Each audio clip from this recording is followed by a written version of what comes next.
Okay, a very good evening to everyone. Okay, welcome to tonight's webinar, okay, on additional mathematics bridging program. All right, so I'm teacher James, and together with me is teacher Chang Heng. Okay, okay, good to see everyone here. All right, so for tonight session, we will be actually going through some of the key fundamental skill that you actually will have learned from your lower secondary. Um, to actually help you to better transit, to actually additional math, right? So this webinar is actually catered for every one of you here, right? Who are actually Sec 3 student, right? Now taking your A math for the first time.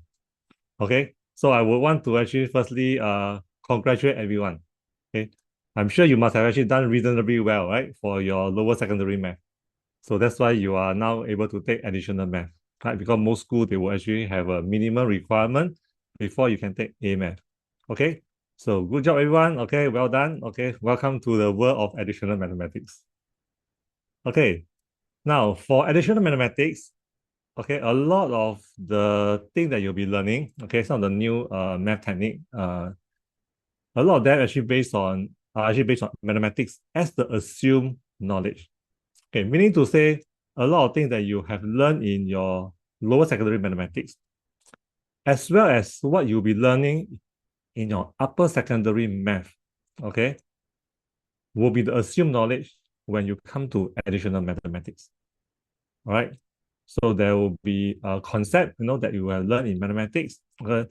Some of that can come from your lower sec, and some of that actually are based on your upper secondary math, meaning to say what you'll be learning in Sec 3 and Sec 4.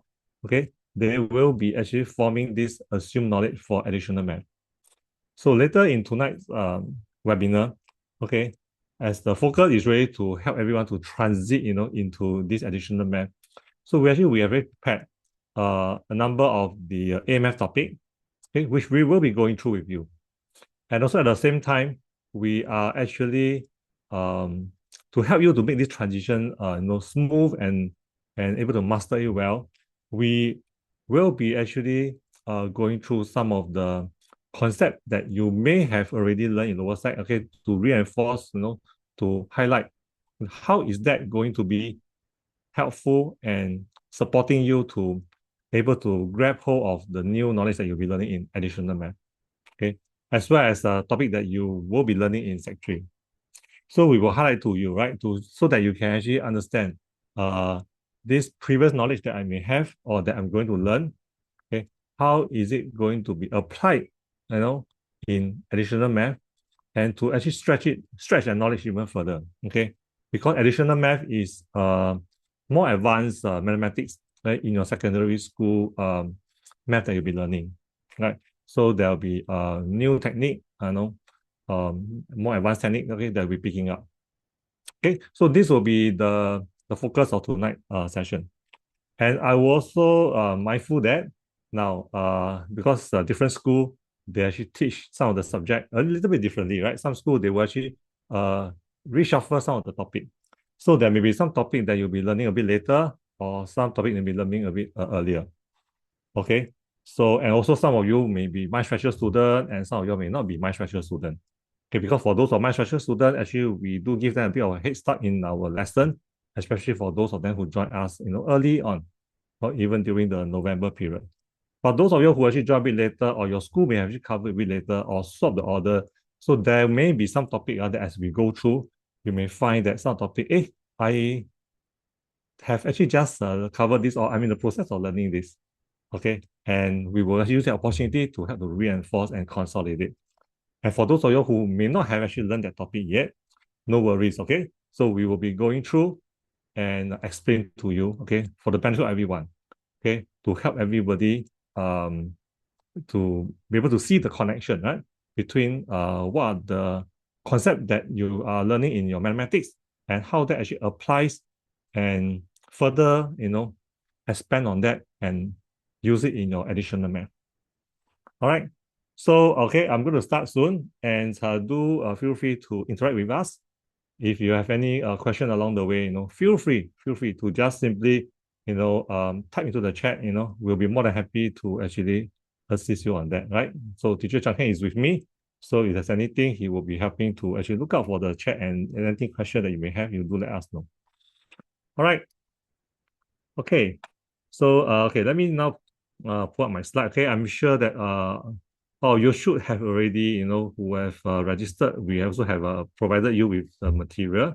Okay, so you can also open up, your file, and then you can actually go along with me. Okay, so we can actually do this together, so that as we go along, I think you can follow it better if you actually able to actually also work out together with me as well. Okay, for some of the questions. All right.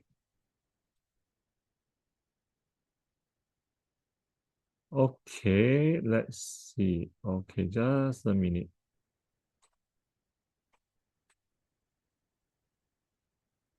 Okay, just give me a minute. Let me try again.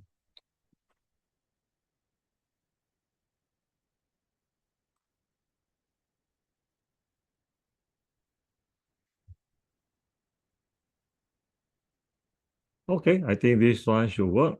Teacher Chang Heng, is my screen okay? You can see my slide? Yes, can. Very good. Okay, that's great. All right. So let's proceed with our lesson tonight. All right. So additional mathematics bridging program. Okay. So let's go on to the very first topic that for tonight that I will be actually going through with you. Okay, on quadratic function. Okay. Now, depending on your school, some of your school may have actually started with this topic, now this beginning of the year, or some may not have started, or they may reshuffle the topic, okay? Now, in any case, quadratic function is a topic that is not say unfamiliar to all of you, right? Because I think when you are in lower secondary, in Sec 2, you already have been introduced to this quadratic function, okay? So in additional mathematics, okay, for when you're learning additional math, you will be also covering this topic. So you can notice there's some overlap, right? Okay, and also your Sec 3 math, okay, there'll be this topic on quadratic function. Now, in additional math, the focus here will be actually asking you to actually sketch the graph. So later we're going through that, and also to determine the maximum or the minimum value of a quadratic function. Okay, and also to also determine, they also like to ask you another question is about whether is your quadratic function, is it like going to be always positive or negative? Okay, so these are some of these three areas is something that I will be going through with you, and to then show you, right, how what you will be learning or in your mathematics, okay, how that actually further being applied here in additional math. Now, for the first one, let's talking about sketching. Okay. Now, in lower secondary math, especially in Sec 2, right? When you first encounter this topic on quadratic function, okay, you will have learned about factorization, right? You factorize it and then you can solve it. And you also have learned this using graph to actually plot it out, graphically. Okay. And the technique here is to actually plot it, okay, by using this method that you can see on my screen. Right? You will have all this number here, okay, and then you will just need to plot all these points, and then you join them up, carefully using your curve ruler, and that's it, right? You got your graph of your quadratic graph. Now, in the case of A math, right? In A math, okay, you'll be asked to sketch the graph, okay, and of course, in Sec 3 mathematics, you will also be learning quadratic graph, uh, whereby you need to sketch, okay. Now, what is a little bit different here is that in additional math, okay, when you apply the method of this, later on you will see, to let's say complete the square, right? Then you will then need to make use of completing square method. But before we do that, let's look at this based on this factorized form, right? In factorized form. Okay, how we can do a sketch. So just remember, when asked to sketch, it's different from what you learned previously in lower side, whereby you are actually plotting, because you are getting all the different points and then you are joining them all up. But in the case of sketching, no need. Okay, you just need to know some characteristic of be familiar with the characteristic of a quadratic graph, and also some of the key intercept, and that will be sufficient for you to be able to sketch out the graph accurately. Okay, So let's use this first example as illustration, okay? And maybe you can also do this together with me. Now, in this particular case, we must always try to find the key important intercept here, okay, to sketch this well, okay, which is actually your x-intercept and your y-intercept, okay? That means where the quadratic graph intersect the axis, okay? So we will have to determine that, okay, first. So in this case here, okay, let me just draw this for you. Okay, I move this up. All right. Now, to find your x-intercept, okay, we can just simply let your y to be equal to 0. All right. So if you let your y to be 0, so in this context here, okay, you can just simply solve to find uh your value for x. Okay, so this is the graph that we have. I mean the quadratic equation, right, equal to 0. So this is factorized form. Okay, so very easy to find the solution, right? So straight away you will know your x to be equal to 2 or minus 3. Okay. Now, in the case of this, once you know the x-intercept, right, you can just simply uh, also determine what is the turning point. Because one of the key characteristics of a quadratic graph is actually it's symmetrical. Okay, so it's symmetrical meaning to say the midpoint between these two intercept will actually give you the turning point. Right? So in this case here, I can always find the x coordinate. Okay, the x coordinate of, okay, turning point. Okay, which is just simply you take the midpoint, right? You just take this value 2 plus the other value -3, and then you divide it by 2. Okay, so in this case here, you will get negative half, right? Or negative 0.5, okay? So once you have this x-coordinate of the turning point, I can just simply substitute in to find what is the corresponding y value, okay? So when I substitute this into the equation, I can find my y, all right? So your equation for y, okay, in this case here, x is actually negative 0.5, right? Just simply substitute in negative 2. So this will be your negative 0.5 and then plus a 3. All right. So you just simply solve it. You should be able to get 12.5, minus 12.5. So from here, I will know what is the coordinate, okay, of my turning point. Okay, this turning point here will be negative 0.5 and negative 12.5. Okay, so now I know the coordinate of my this turning point. So I will be able to next determine what is my y-intercept, right? So you can actually determine my y-intercept. So by letting your x to be equal to 0, so it's very easy. Substitute x equals 0 into the equation, you will find that your y will be negative 12. Okay, so that means my y-intercept is negative 12. Okay, now looking at this equation, okay, you will know that from this equation here, you can see that the coefficient of my x squared term, right, is actually positive. Okay, so that means you will know that the shape of my graph will have to be a smiley face. Okay, so if I were to do a sketch of my graph, okay, it will look like this. Okay, so I have to be mindful that, okay, this is my coordinate is actually my x coordinate is actually -3 and 2. So my shape of my graph will be something like this. Okay, so this will be your value 2. This will be a -3. Okay, now my turning point here, right? my turning point here is going to be a minimum turning point, right? Because it's a positive coefficient for my x-axis, the x square term. So this is my turning point that I determined just now, negative 0.5, and this is negative 12.5. Okay. And my intercept is actually y equal to negative 12. So that means this will be my minus 12. Okay.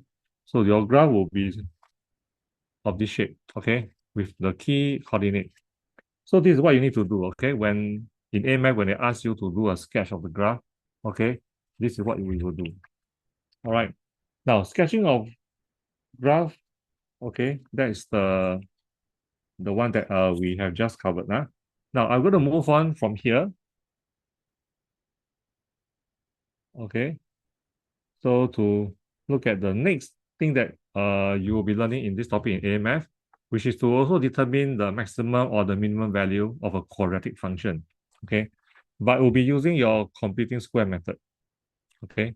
So to do this question using the computing square method, clearly we need to know how to carry out this method of computing the square, okay? Which is essentially just simply rewrite your quadratic equation in the completed square form. All right.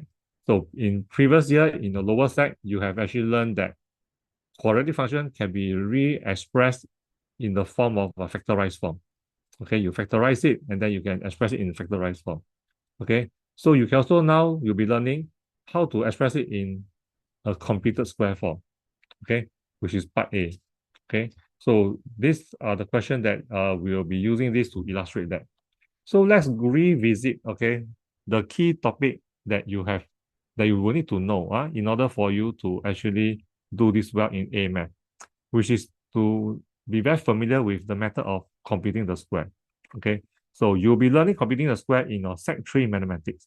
Okay, so by learning this well, not only do you benefit your Sec 3 math, but it will also support and help you in your additional math. So actually, learning this well actually is quite good, right? You actually get to benefit both topics. All right, so let me go through this, okay? Now, in case some of y'all may have actually picked this up recently, okay, because it's beginning of the year, okay, we use the opportunity to consolidate what you have learned, your learning. And for those who may not have actually started on this topic, no worry, okay? As I explained, okay, I will help you to understand how we do this method of computing the square, okay? Now, in a quadratic form, like the example here that you would have, okay, this word example, you will see that this expression, okay, the first one, I use the first example, x squared minus 6x. Now, this is a quadratic equation. Now, every time when you want to do a computing of the square, okay, the important thing to look out for is that you must always plus something additional here. And the term that you plus is always half the value of the coefficient of your x term. So meaning to say, if my x term here is negative 6, minus 6x, right? You will plus half of it, meaning to say minus 6 divided by 2, okay? And then you square it, okay? And then you square it, okay? Where my cursor is pointing, okay? So after you do that, like that, you will actually, if you stop here, then you will actually have modified the equation, but you should not, right? So we need to do a simple little mathematical manipulation. You must always remember to minus away the same value, okay? So that this equation on the right is still the same as my original equation, right? Nothing has changed. It's something like you plus 5, then you get minus away of 5. So basically it's back to square one, right? Nothing has changed. Okay, so this little mathematical manipulation you need to do, okay, as part of your computing the square. So once you have done that, okay, now why do we want to do that? The rationale is simple. Okay, this is where your knowledge of your Sec 2 knowledge comes in. Okay, now can you see this form here, right? This form. Okay, now minus 6 over 2 is actually negative 3, right? So it's negative 3 squared here. So you will actually recognize, if you remember all your algebraic identity well, you should be able to recognize that actually this one is actually your a minus b entire square. You square it, that particular expression if you have to expand out. So it's because I want to get into this form, right? So that I can actually rewrite it as x minus 3 squared over here. Okay, so this is why I want to do that manipulation, right? You can see that it's actually the same as x minus 3 squared. So the remaining value over here, you just leave it as it is, right? So this will become minus 9. So that's why I got minus 9. So with that, I have my expression in computed square form. Okay, so this is how we do computing of square, right? Similarly, if the second example, you will see that I'm using exactly the same method. So it can be a slightly different form of my quadratic equation, but it's still the same method, right? I will always plus a term here. And this term is always half of the coefficient value of my x term. So in this case here is a plus 8. So I will have 8 divided by 2, right? Always half of it. Then I square it. Then I must always remember to minus away this same value. Okay. So same thing, this expression over here, okay, the one that we highlight, okay, can be rewrite as x plus 4 squared. Okay. You can do a quick check. If you want to be sure, you can just do a expansion of x plus 4 and then you square it, right? You can see whether you get back the same expression here, right? Then that will help you to double confirm, right? In case, right? So the remaining term here, this one, the remaining term over here, okay, this one, right? This will be here, okay? So you can solve it and then you get minus 19. So therefore, your computed square form will be this. Okay, so this is how we do computing of square, right? So for the benefit of those of you who may not actually have started on this topic yet, on computing a square, so this is how you do it.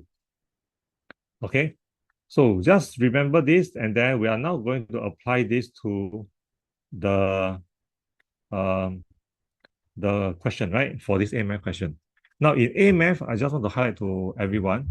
Now, when you do computing of square in AMAth, you will find that your coefficient of your x squared term will not necessarily be 1. Okay.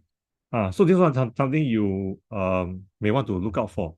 In mathematics, okay, in Sec 3 mathematics, when you start learning your computing of square, okay, all the time the term in your x squared is always 1, the coefficient of your x squared, okay. But when it comes to A math, the term of your x squared may not necessarily be 1, okay, it will be something else, okay, more than 1. So this is a very typical example here, okay, whereby you have 2x squared and then the rest of your, in this case, your this quadratic equation, right, whereby the coefficient of x squared is actually more than 1, okay, and you're asked to do a computing of square, okay. So let me work this out, and you can do it together with me. If you're all, some of you who actually have actually picked up this method of computing the square, we can do it together, okay. Well, for those who have not, no worry. You can walk through slowly and explain to you the step. Okay, so when you in AMAT, when you apply computing of square to this question, okay, the first thing that I need to do is, because my coefficient of my x squared is a 2, right? It's not 1.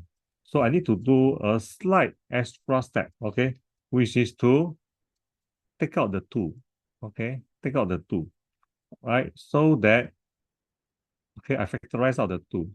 So this will become 4, and this become 9 over 2. Okay, I will do this slight little manipulation. Not manipulation, but it's just to factorize that out. Okay, so that my coefficient of my x squared is still a 1.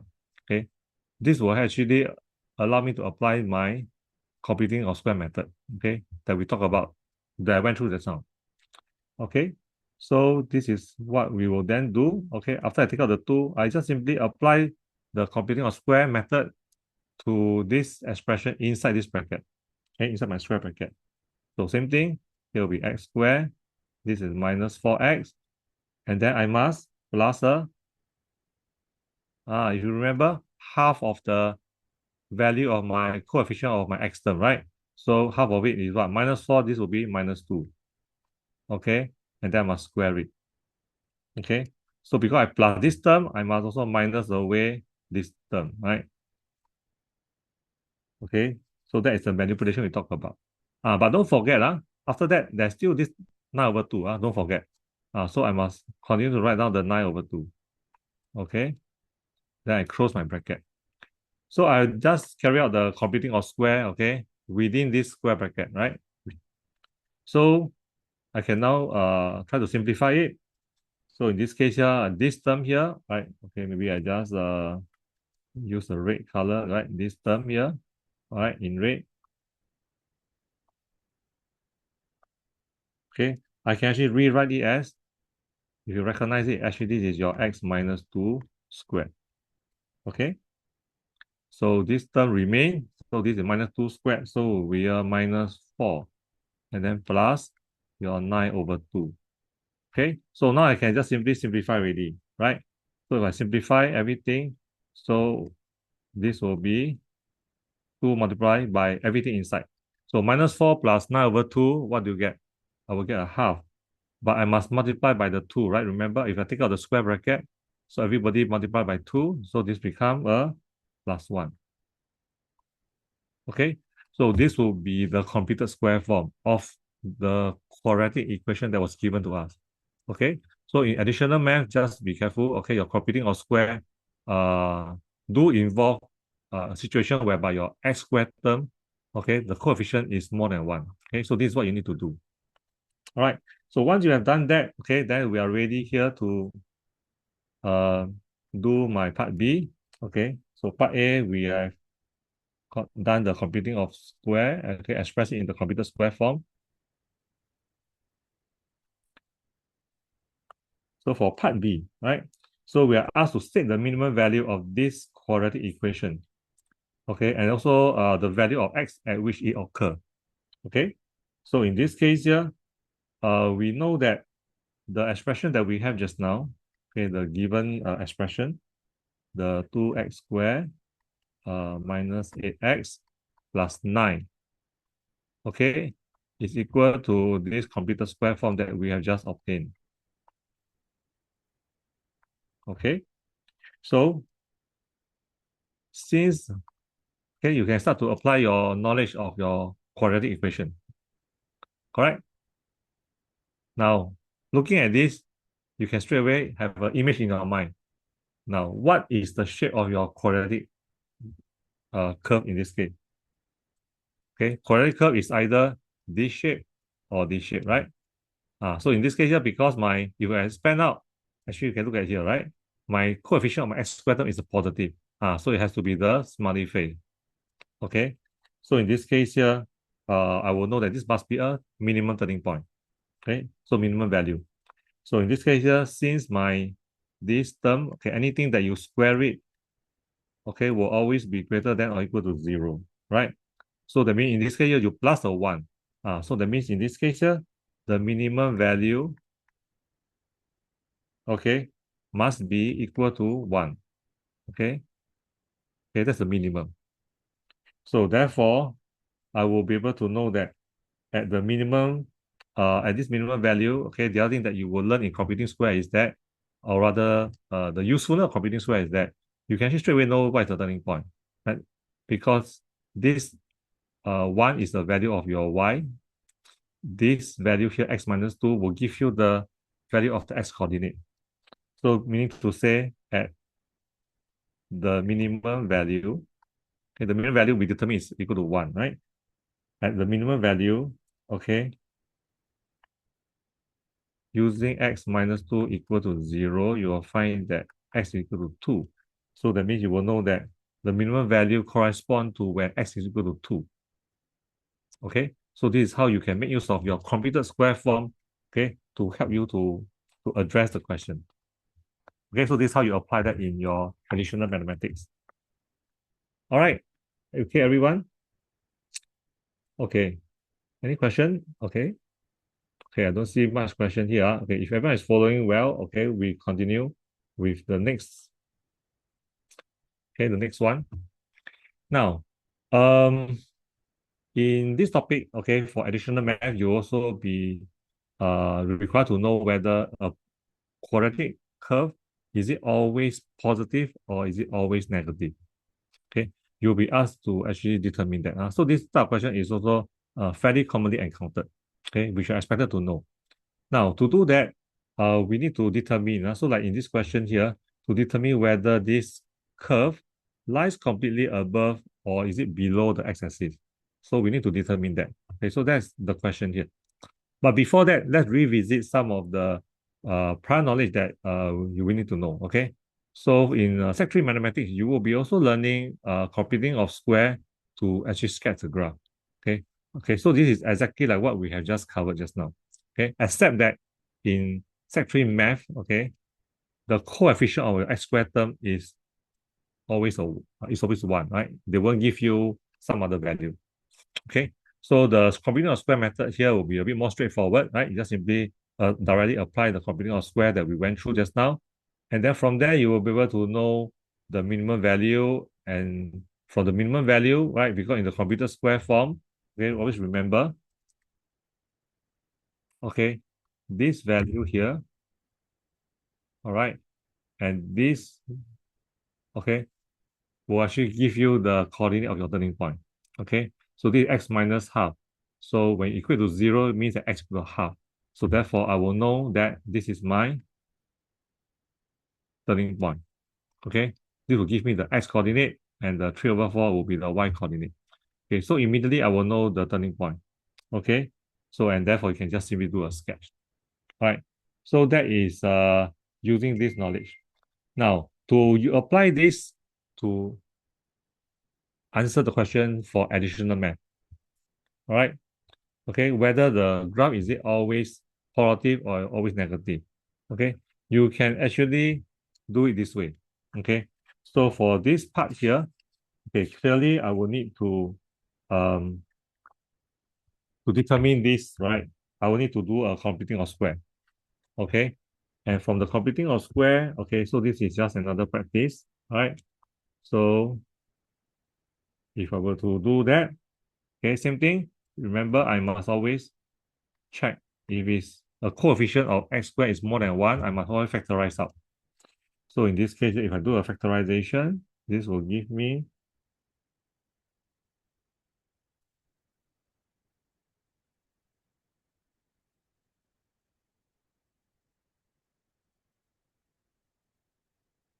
okay. Actually, I can also do it this way. When I do my factorization, it's also possible that I can just factorize out the 2 here. So here's for x squared. And then here will be careful, is a minus 2 at that factorize. So this one will be a minus 6x. Okay, minus 6x. All right. And then here will be my 19, right? Okay, so I factorize this term. So from here, okay, I can actually do the usual method of computing of square, right? So in my factorization, I can also factorize just like that. Okay, I can also don't include the 19. So in this case here, what will I do is, okay, this will be equal to, if you use our computing of square method, okay, you plus the term minus 6 over 2 and then you square it, right? So when you do the factorization, okay, you will be able to get the result, right? So in this case here, minus 6x. So I plus this term, right? Minus 6 over 2, and then you square it, and then minus away. Okay. Okay, and then after that, there is your 19.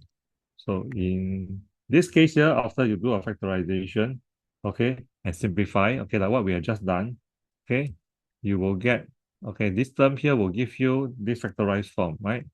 X minus 3, okay, you square. And then you can then simplify, okay, simplify to get this become minus 1, okay? So this is your factorized form, not factorized form, sorry, as in your computer square form. So because this is a computer square form, actually you can actually already tell that because my coefficient of my x squared is going to be negative in this case, correct? So negative means the shape of my this quadratic graph will be this shape, okay? And then how about the turning point? Okay, how about turning point? Okay, so this is because since your uh what do you call that? The curve, right? The curve Okay, I would say maybe, okay, maybe I write this down later. Now, the shape will be this shape, right? Now, what about turning point? Now, turning point can be obtained from these two values, right? The -3 and the -1. So from here, I know that the x minus 3. So the coordinate of my turning point will be 3 and -1, right?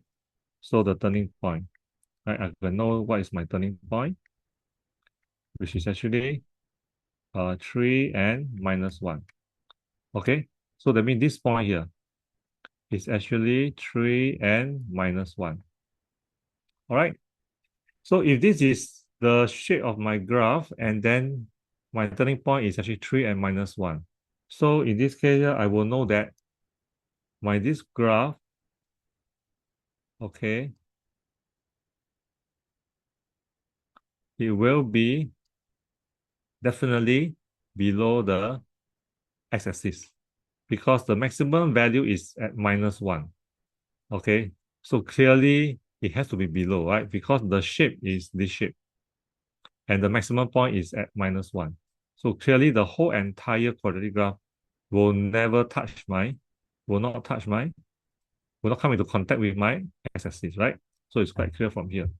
So from here, then we can then conclude, okay, that since, okay, the maximum uh, value of the curve is going to be less than 0, okay, so the curve will actually lies completely below the x-axis. Okay, it will lie completely below the x-axis. Okay, so this is how you'll be applying what you'll be learning on computing the square and then to apply to answer this kind of question in your additional math. Okay. Okay, now with this, I'm going to move to the next the next topic. Okay. Okay, let me scroll this up. Okay, now it's on equation and inequalities. Now, for equation and inequalities is a topic that you will have actually had some previous knowledge about when you start when you learn that in your lower secondary. Okay, so in your lower secondary, let's look at the first type of question that you'll be looking at. Okay, for equation and inequalities. Okay, now simultaneous equation, right? The first one is about solving simultaneous equation. Now, in lower side, you learn solving simultaneous equation involving both equations are linear, straight line. Okay, but in additional math, you will be encountering simultaneous equation that involve linear as well as non-linear. Okay, so you recall that previously you learned the method of using substitution and also elimination method, right? So both method you should be very familiar. So in the case of substitution method, okay, this is what you will typically be doing, right? In your lower secondary math. Okay, you have the two equations, okay? After you label each one of them, you can actually express your, let's say, x or your y in terms of the other variable. And then you can just substitute into the other equation. And from there, you can solve and find the value. Okay, so that's the method that you have learned in the past. Now, to apply this in your additional math when it involves linear as well as a non-linear equation, okay? So we are going to use the same technique, okay, but apply into this context, okay, whereby an equation is non-linear, okay? So you will find that the method that you have learned in the past will come in handy. So you need to know the method well, okay? If any one of you all has a bit of forgotten and not very familiar with your simultaneous equation, using any of the method, please revise them, because you need to use this for your A math. Okay. So in this case here, I will do the same thing, right? I will first label my equation. Okay, so the first equation that is given to me, okay, is 2x squared plus 3y squared equal 11. Okay, so let's say I call it equation number 1. Okay, same thing. The other one, I have your 2y, okay, x plus 4. Okay, 2x plus 4. Now, if I were to use the substitution method, okay, I will find that actually it's easier definitely to use the linear equation to express one in terms of the other, right? So in this case, you can see that actually I can make my x to be the subject. So this become 2y minus 4. Okay, 2y minus 4. All right, so I can rewrite as that. So with that, I can now simply substitute equation 2 into equation 1. Okay, so if I were to do that, okay, just simply substitute carefully so that we don't make any color mistake. Okay, square it, and then you have your 3y squared equal to 11.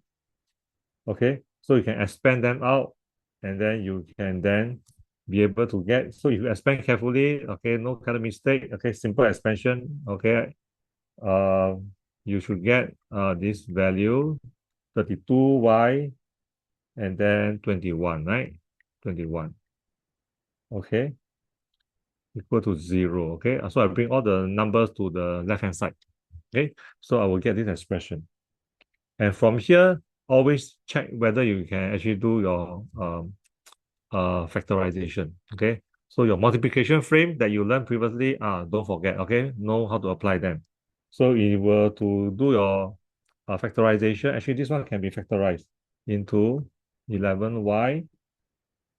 This is 21, and this will be y minus 1. Okay, so once you are able to express this into a factorized form, then you can find your y value easily, right?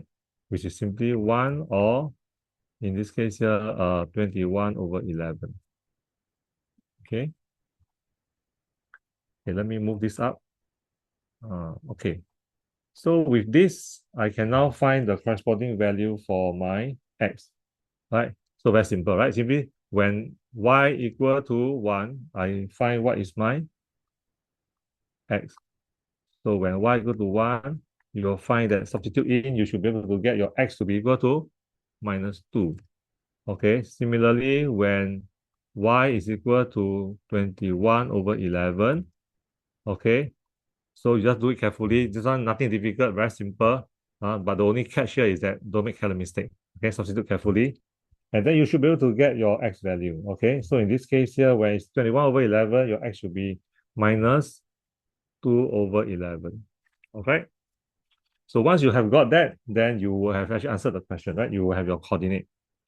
So therefore, the coordinate in this case here will be your negative 2 and 1. And then this value, right? Minus 2 over 11 and 21 over 11. Okay? So this one should be no problem, right? To, to handle when you encounter this in your additional mathematics. Okay?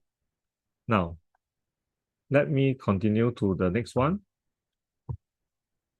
Okay, in the next question here is on inequalities.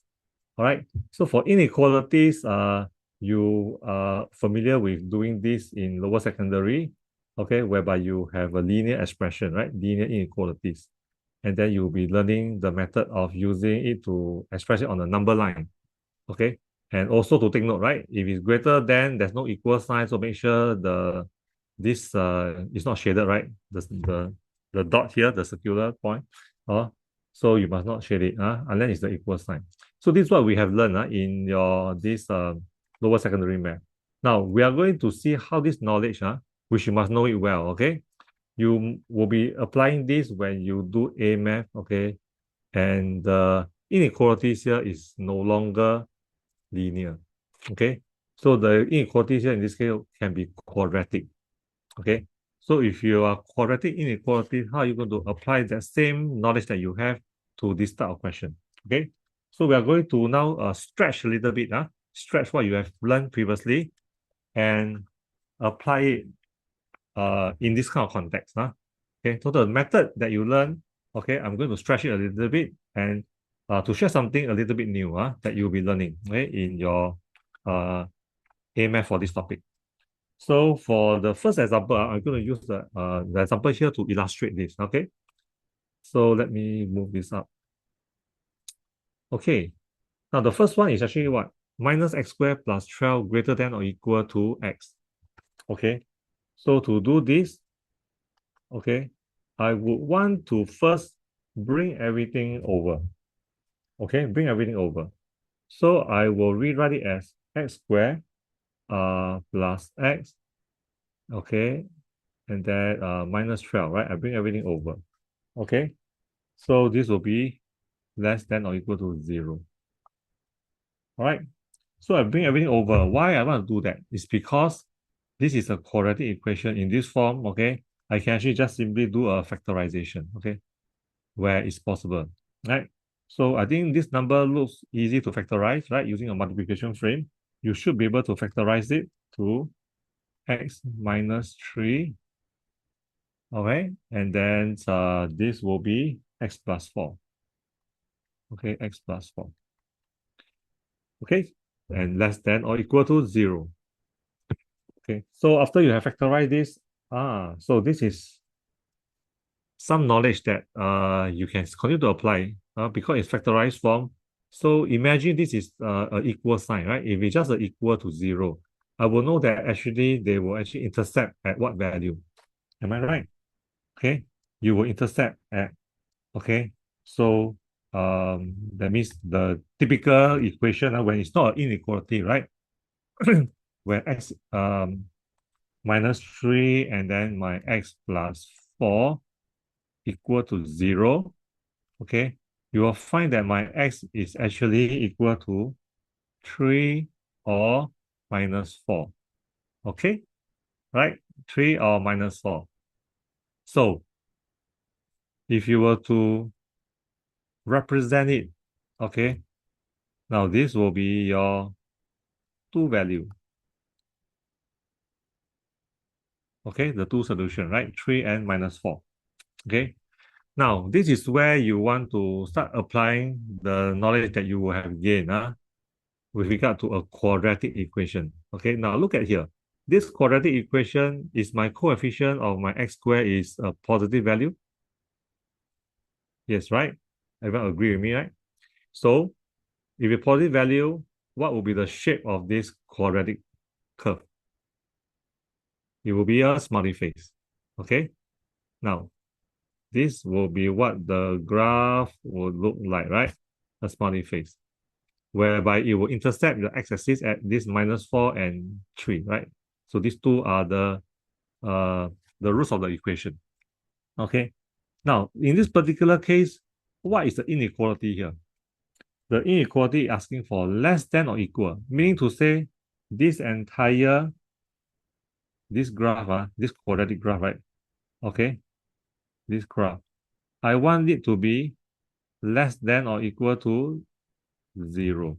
So if you look at this, my sketch here, can you see that for it to be less than 0, okay, this whole thing, okay, the whole graph, which part is below 0? This part here, right? This part here. Okay, so this is the part that is negative, right? Less than 0, right? Less than or equal to 0. So actually, this is how you can determine the inequality. So in this case here, in order to satisfy the condition, okay, that means for the graph here to be less than 0, that means this part of the graph, but it's below the x-axis. Okay, the x value must be between minus 4 to 3, between these three. Okay, then the graph will be in the negative region, right, below the x-axis. Okay, less than or equal to 0.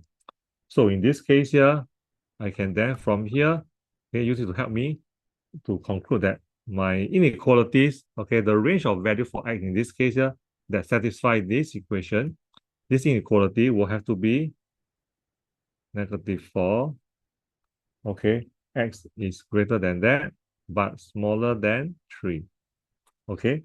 So this will be the solution for part A, okay? So this is how we apply the knowledge that we have on quadratic equation, to address this kind of quadratic inequalities, okay? So let's do one more example, okay? Okay, just to further consolidate what I just gone through, right? and then everybody can also reinforce what we have learned. So let's look at it in a second example, okay? In the second example, sometimes they can actually give the question in this manner to make it looks a little bit more confusing, okay?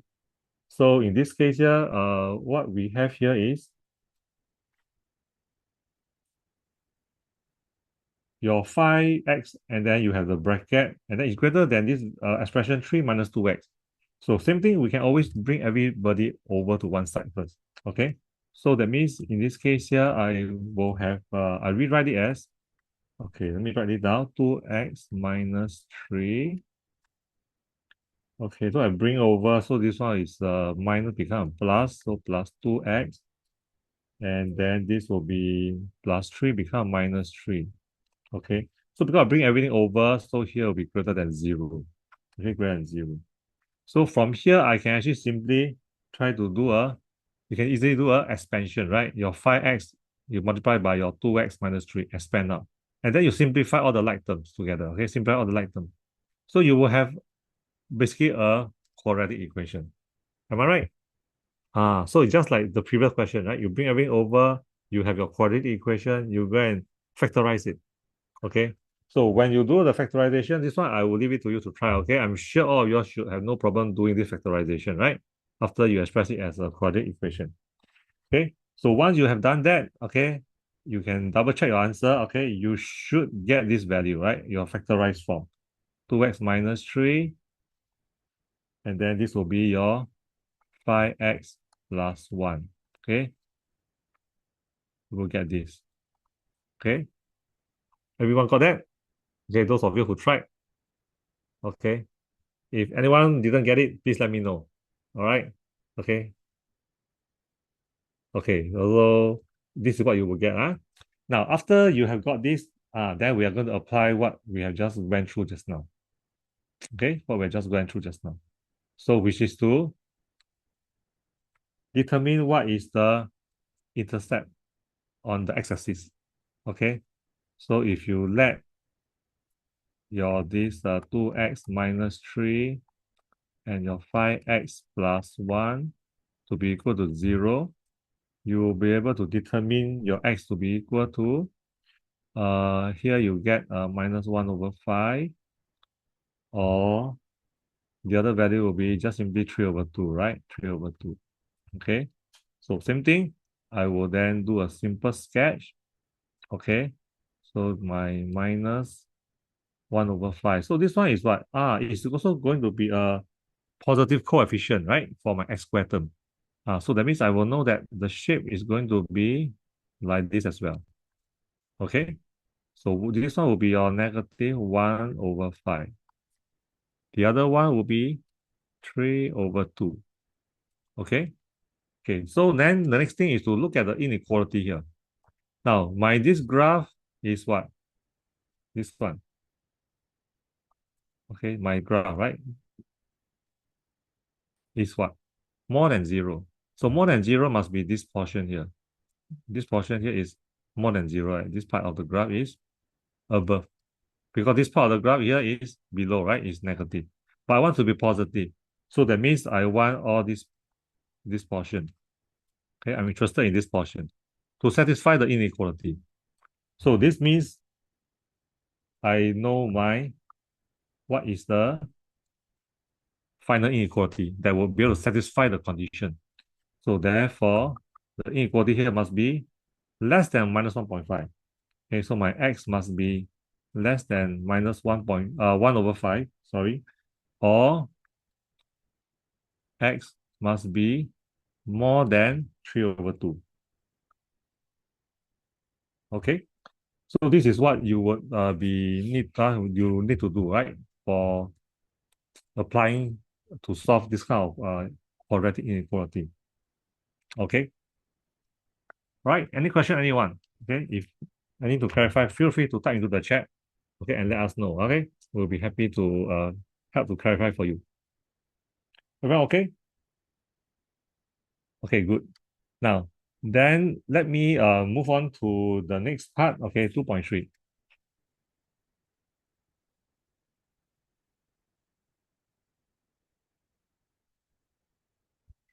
Okay, now for in A math, in additional math, you'll be asked to make use of the discriminant to determine whether a quadratic equation has what type of root. That means the nature of the roots.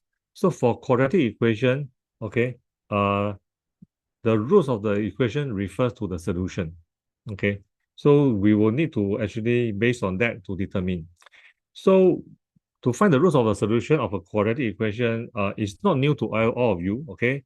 Like in your previous knowledge that you have learned, okay, in your lower secondary, right? You will actually have learned how to find the solution to a quadratic equation using the factorization method, okay? So you will actually be factorizing your quadratic equation and then you find your x value, right? So that is your um, solution of the quadratic equation, which is the roots. We call that the roots of the equation, okay? And in Sec 3 mathematics, you will also be learning using the general formula, okay, to then find the solution. This is used when your quadratic equation cannot be factorized, okay? Then you need to use a general formula to find the value, okay? Okay, so these are the two methods that um, you have learned to find the solution. But in additional mathematics, okay, often you do not need to go and solve it in order to know what is the nature of the roots, okay, or how many roots does it have. All right. So you can just simply use the discriminant to determine. Okay. So in additional math, okay, let me explain. Now, you should be very familiar that your quadratic equation is either a U shape, or inverted U. Okay. And over here, you can see on this screen here, you can see that there are a few scenarios, right, for which your quadratic graph can intersect your x-axis. Okay. You can intersect this way, the first one. Okay. This is the situation whereby what we call the discriminant is actually greater than zero. Then you have this scenario whereby you have two distinct real roots, okay, two distinct solutions, okay, which is the typical solution that you have always been getting, right, when you solve that in your lower secondary.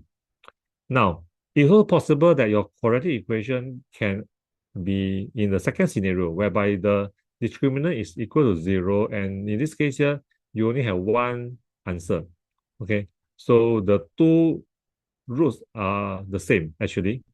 So this is what we mean by two equal and real roots, okay? So this is the second scenario. The third scenario will be when your discriminant is less than zero. That is the situation whereby your graph is that there's no intersection, okay? So there's no roots. So it actually means that there's no roots, okay? Because there's no intersection. So these are the three scenarios that you need to know, okay? And sometimes if the inequality of your this discriminant is greater than or equal, okay, it simply means that it encompasses the greater than as well as the equal condition. So this means that your number of roots will be actually at least, that means that we have at least one real root, right? Because when it's equal, you have only one root, right? But when it's more than zero, positive, you will have two distinct roots. Okay, so this is actually it actually captures the two scenario, right? So that means your solution tells you that you have at least one real root, okay, in this kind of situation. So this is an overview together with this graph that we actually plotted here, okay, to let you visually understand a bit better, right, in terms of the different scenario. So what is this thing known as the discriminant? So the discriminant actually is defined as this value, right? The b squared minus 4ac. Actually, this one comes from where? Actually, if you look out for this in your general formula over here, can you see this general formula? Over here, right? This one. Okay, maybe I highlight. Okay, just for the benefit of everyone. Okay. Now, this general formula is for us to find the solution, right? The roots of the equation. Okay. Can you see that this b squared minus 4ac is actually found within this square root? Okay. So actually that we call it the discriminant. Okay. We give a name to it. Now, why is this very, very important? Okay. Because you will be able to see that this is a square root, right? So if the value of b squared minus 4ac is a positive value, that means your square root is valid. And in fact, when you solve it, right, you will get two different solutions. Okay. Now, if your this b squared minus 4ac is equal to 0, so this term will be gone. So what you left with is just only your minus b over 2a. Okay. So you will notice that if this value becomes 0, you'll find that your x will only have one solution. So that's why when your discriminant equals to 0, you'll find that you only have one solution, which is the equal roots. Okay.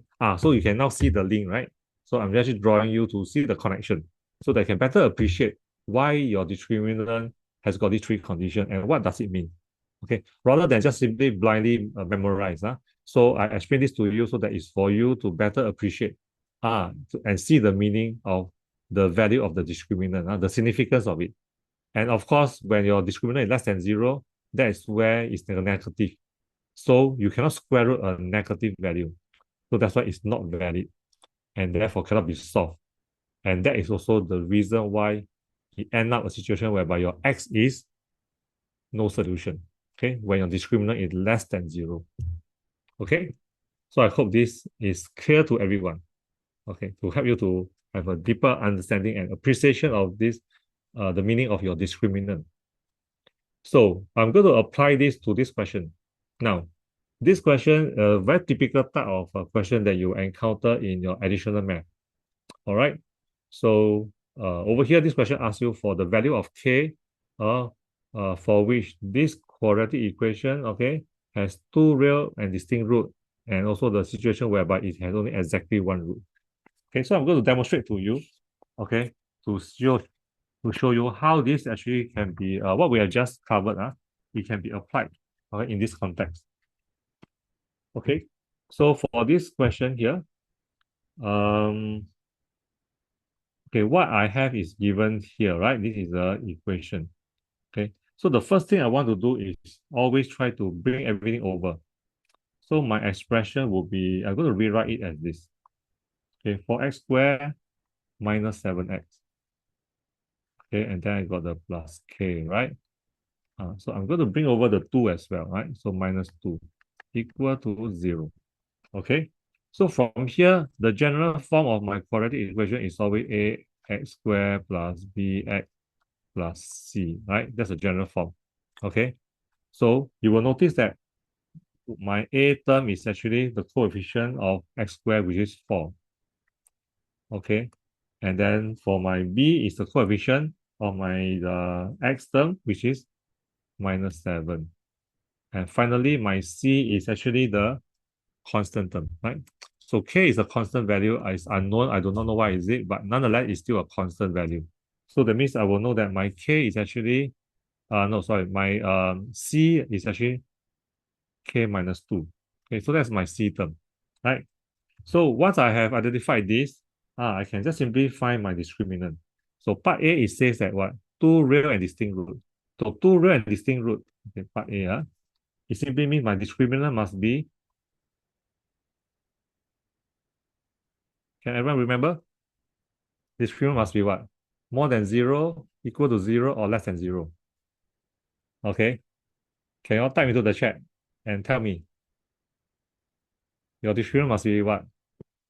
Very quickly. More than 0, or less than 0, or equal to 0.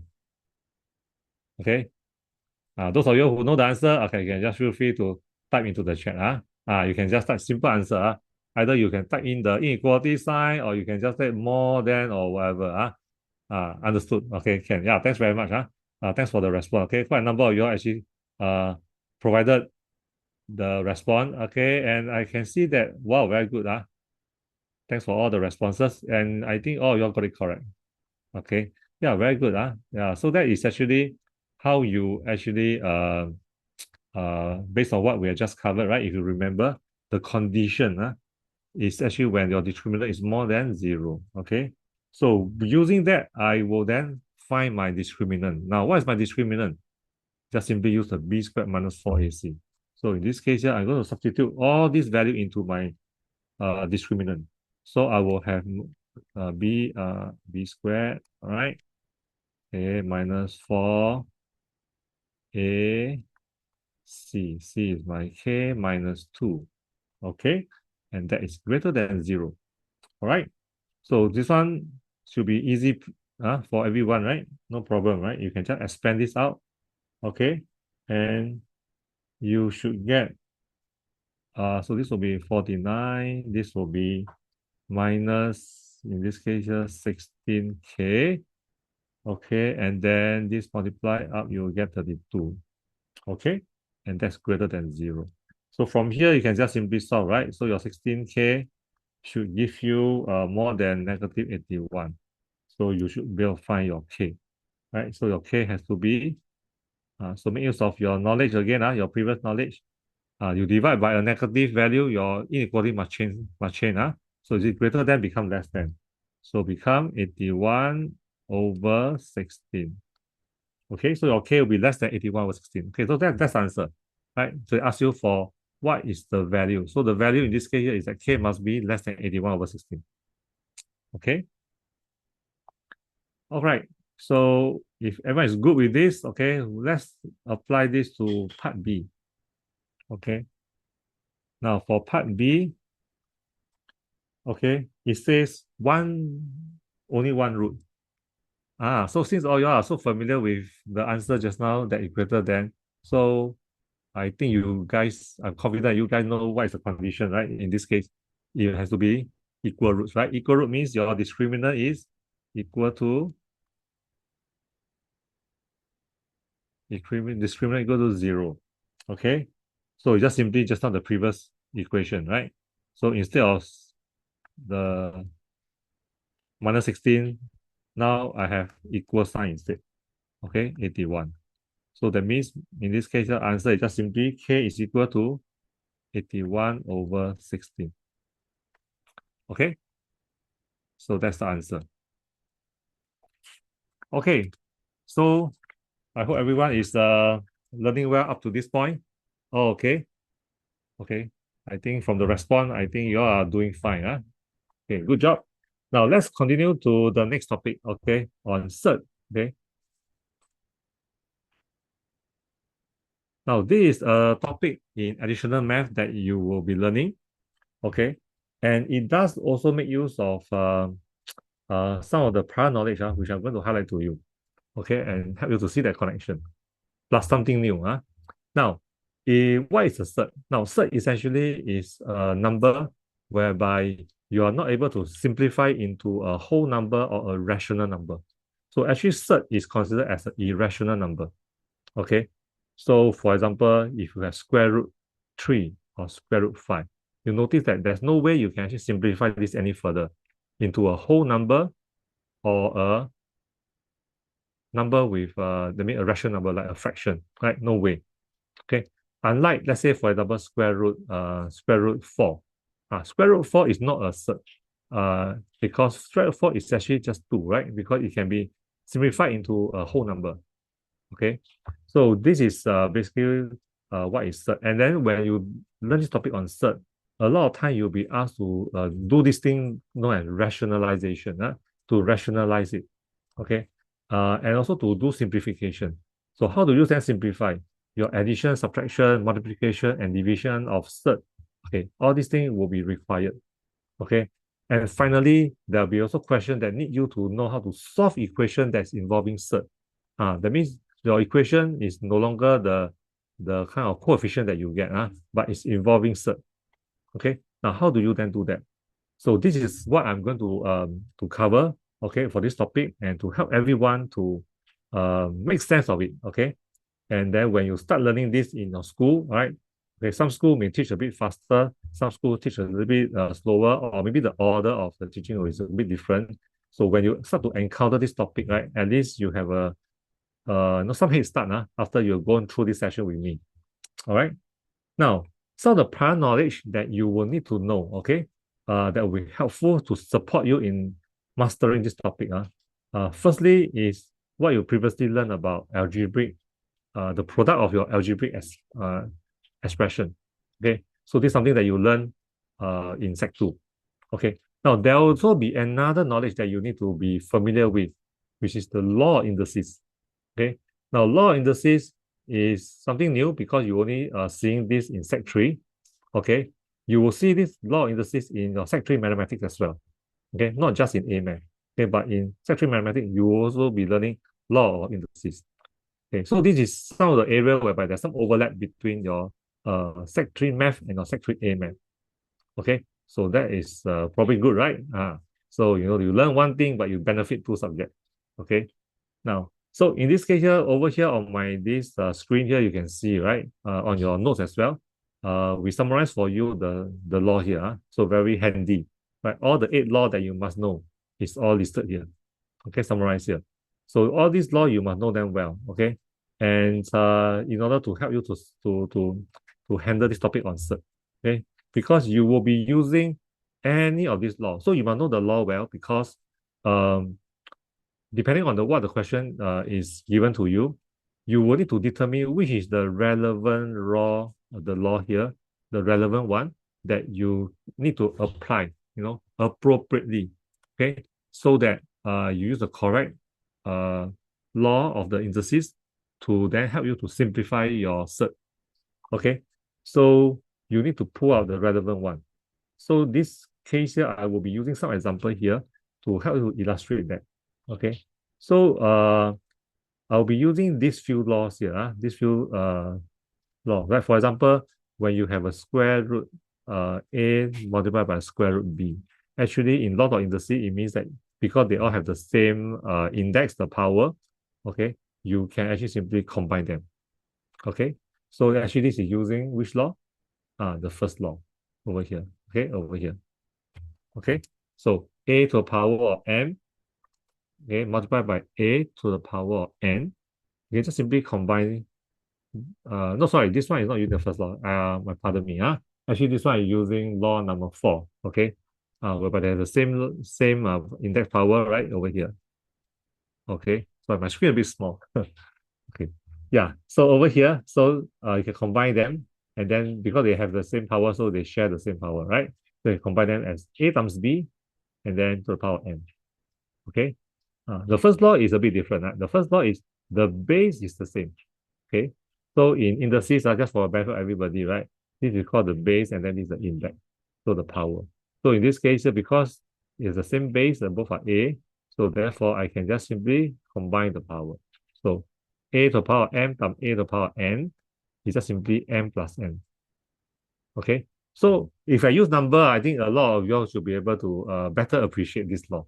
Okay, like for example, if I write this down, example, okay, like 2 to the power of 2 multiply by 2 to the power of 3. Okay, what do you get? This one I think everyone should know, right? 2 times 2, then you times another 3 times. So it's just simply 2 to the power of 5. Correct? So this is your first law of indices.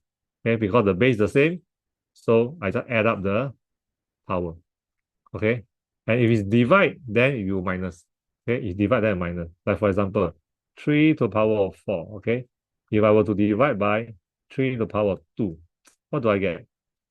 Actually, if you were to do the usual way, before you learn it lot of indices, right, you'll be doing this, right? Power 4, then here power 2. Okay, because you divide, then you can cancel away. So this one become 3 to the power of 2. Okay, so if you log indices, then it's just simple, no need. Straight away minus 4 minus 2.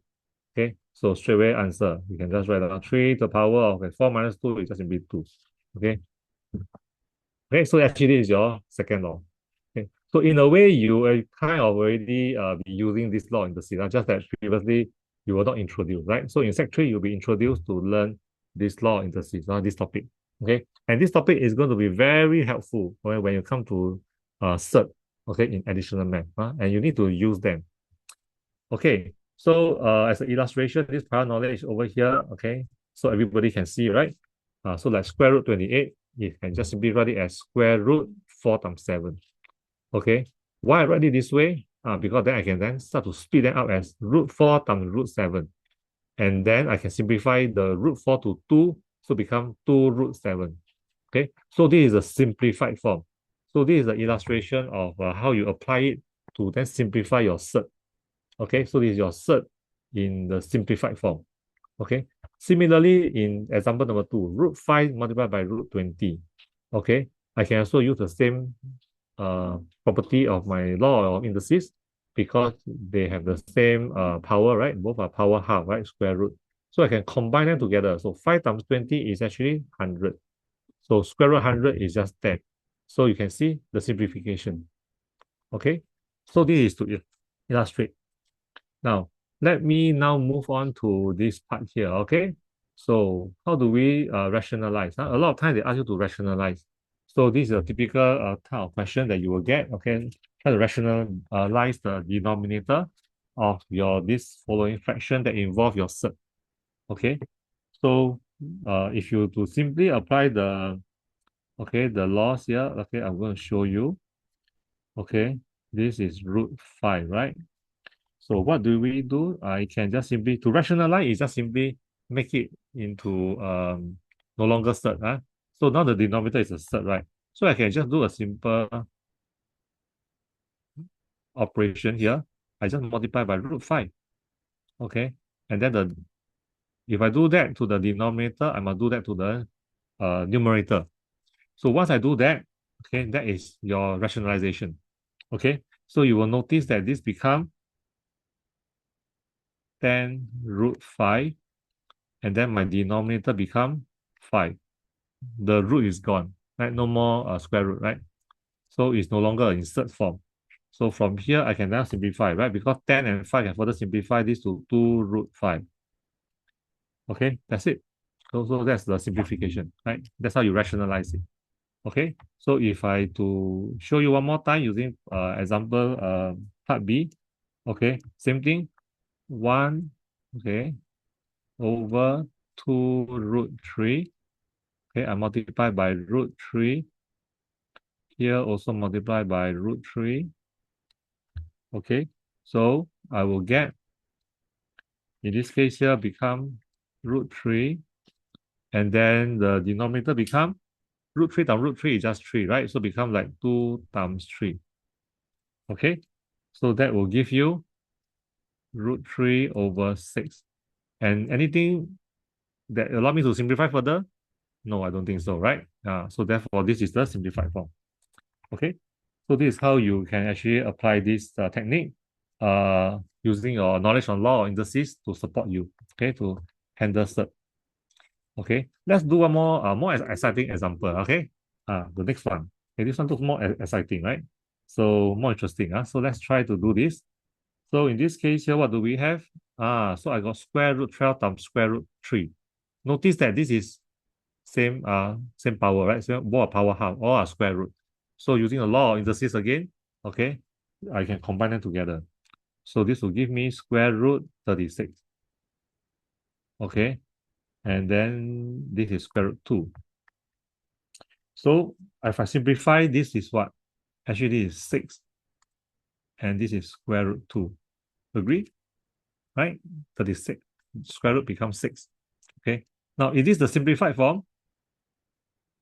Can we do any other thing? Or we can stop here? Anyone? No, cannot. Okay, because my denominator is still a root 2. Okay, so I must do the rationalization. You cannot leave it as a denominator as a cert. Okay, you need to further rationalize this. So you will have 6 root 2. Okay, so you multiply by root 2 as well. Root 2, right? This is the rationalization. So once you have done that, then you will be getting 6 root 2 over 2. Okay, and clearly I can further simplify because this is 6 and this is 2, so I will get a 3 root 2. Okay, so this is the simplified form. Okay, so this is how you should be carrying out your simplification, okay, for this example. Okay, is everybody clear? Oh, okay so far? All with me? Okay, great. Okay, now let's continue. Okay, to the next one, next example. Now, this one is to simplify your cert, you carry out the operation of your plus, minus, multiply, and division. Okay. So, previously you have also made use of some of this knowledge on multiplication, division, and so on, right? For example, like your algebraic expansion, huh? So you'll be doing all the expansion over here, right? So I'm not going to bore you with going through this. I'm sure you all should know this very, very well already. Sec 2 already do until like close your eye, you also know how to do, right? I'm sure. Okay. All this expansion, right? So I'm going to show you this application in the case of cert. All right. So in this example here, in this question, I got these two part A and part B, right? So let me then show you. Okay, in the case of addition, and the other one is in the case of um, uh, multiplication. Okay. So the first one, okay, let's look at the first one, part A. Now for part A, I have root 12. Now, root 12, in order to simplify this, how do I simplify? Well, clearly root 12 and root 75 can't really do much on surface, right? But if I start to rewrite it this way, okay, I rewrite my root 12 to be as, write it as 4 times 3, okay? And then I plus my 75. I can choose what? Uh, of course, we must try to choose a number that can help us to simplify, right? So let's say for the case of 75, actually, I can write it as 25 times 3. Okay, 25 times 3. So by doing so, this one become what? Root 4 multiplied by root 3. This one become square root 25 multiplied by square root 3. Okay, so this will be able to simplify to 2 square root 3 plus 5 square root 3. Okay. Now, this part is a bit like algebra like that. Okay. Because they are all root 3 and root 3. So this one got 2 root 3 and this one is what? 5 root 3. So add up together is just 7 root 3. Okay. It's like your algebra, right? The like terms like that. Just a like term. Okay. So you can simplify, right? Yeah. So 2 plus 5, therefore 7 root 3. Okay. So that's how we do it for part A. Now let's look at part B. This one is multiplication. So this is where your knowledge of your algebraic expansion comes in. Right, this is your A minus B times A plus B kind of situation. Right, you notice that. Okay, so you have to use that algebraic identity that you should be very familiar with. This expression, right? This expression. Okay, you apply this, right? This one is like your A minus B A plus B, right? This kind of expansion, which is will give you A squared minus B squared. Okay, so that's the identity that you have learned previously. So apply this to here. Yeah, perfectly all right, because it's the same form. So when I apply this, straight away I can just simply A squared. So A squared is my 4, right? Equivalent to that is 4. So 4 squared. Okay, and then what do I have? The other term will be minus what's my B term? B term is my 3 root 5. Okay, so this is my 3 square root 5. Okay, I square it, right? A squared minus B squared. Okay, so I can just simply simplify this.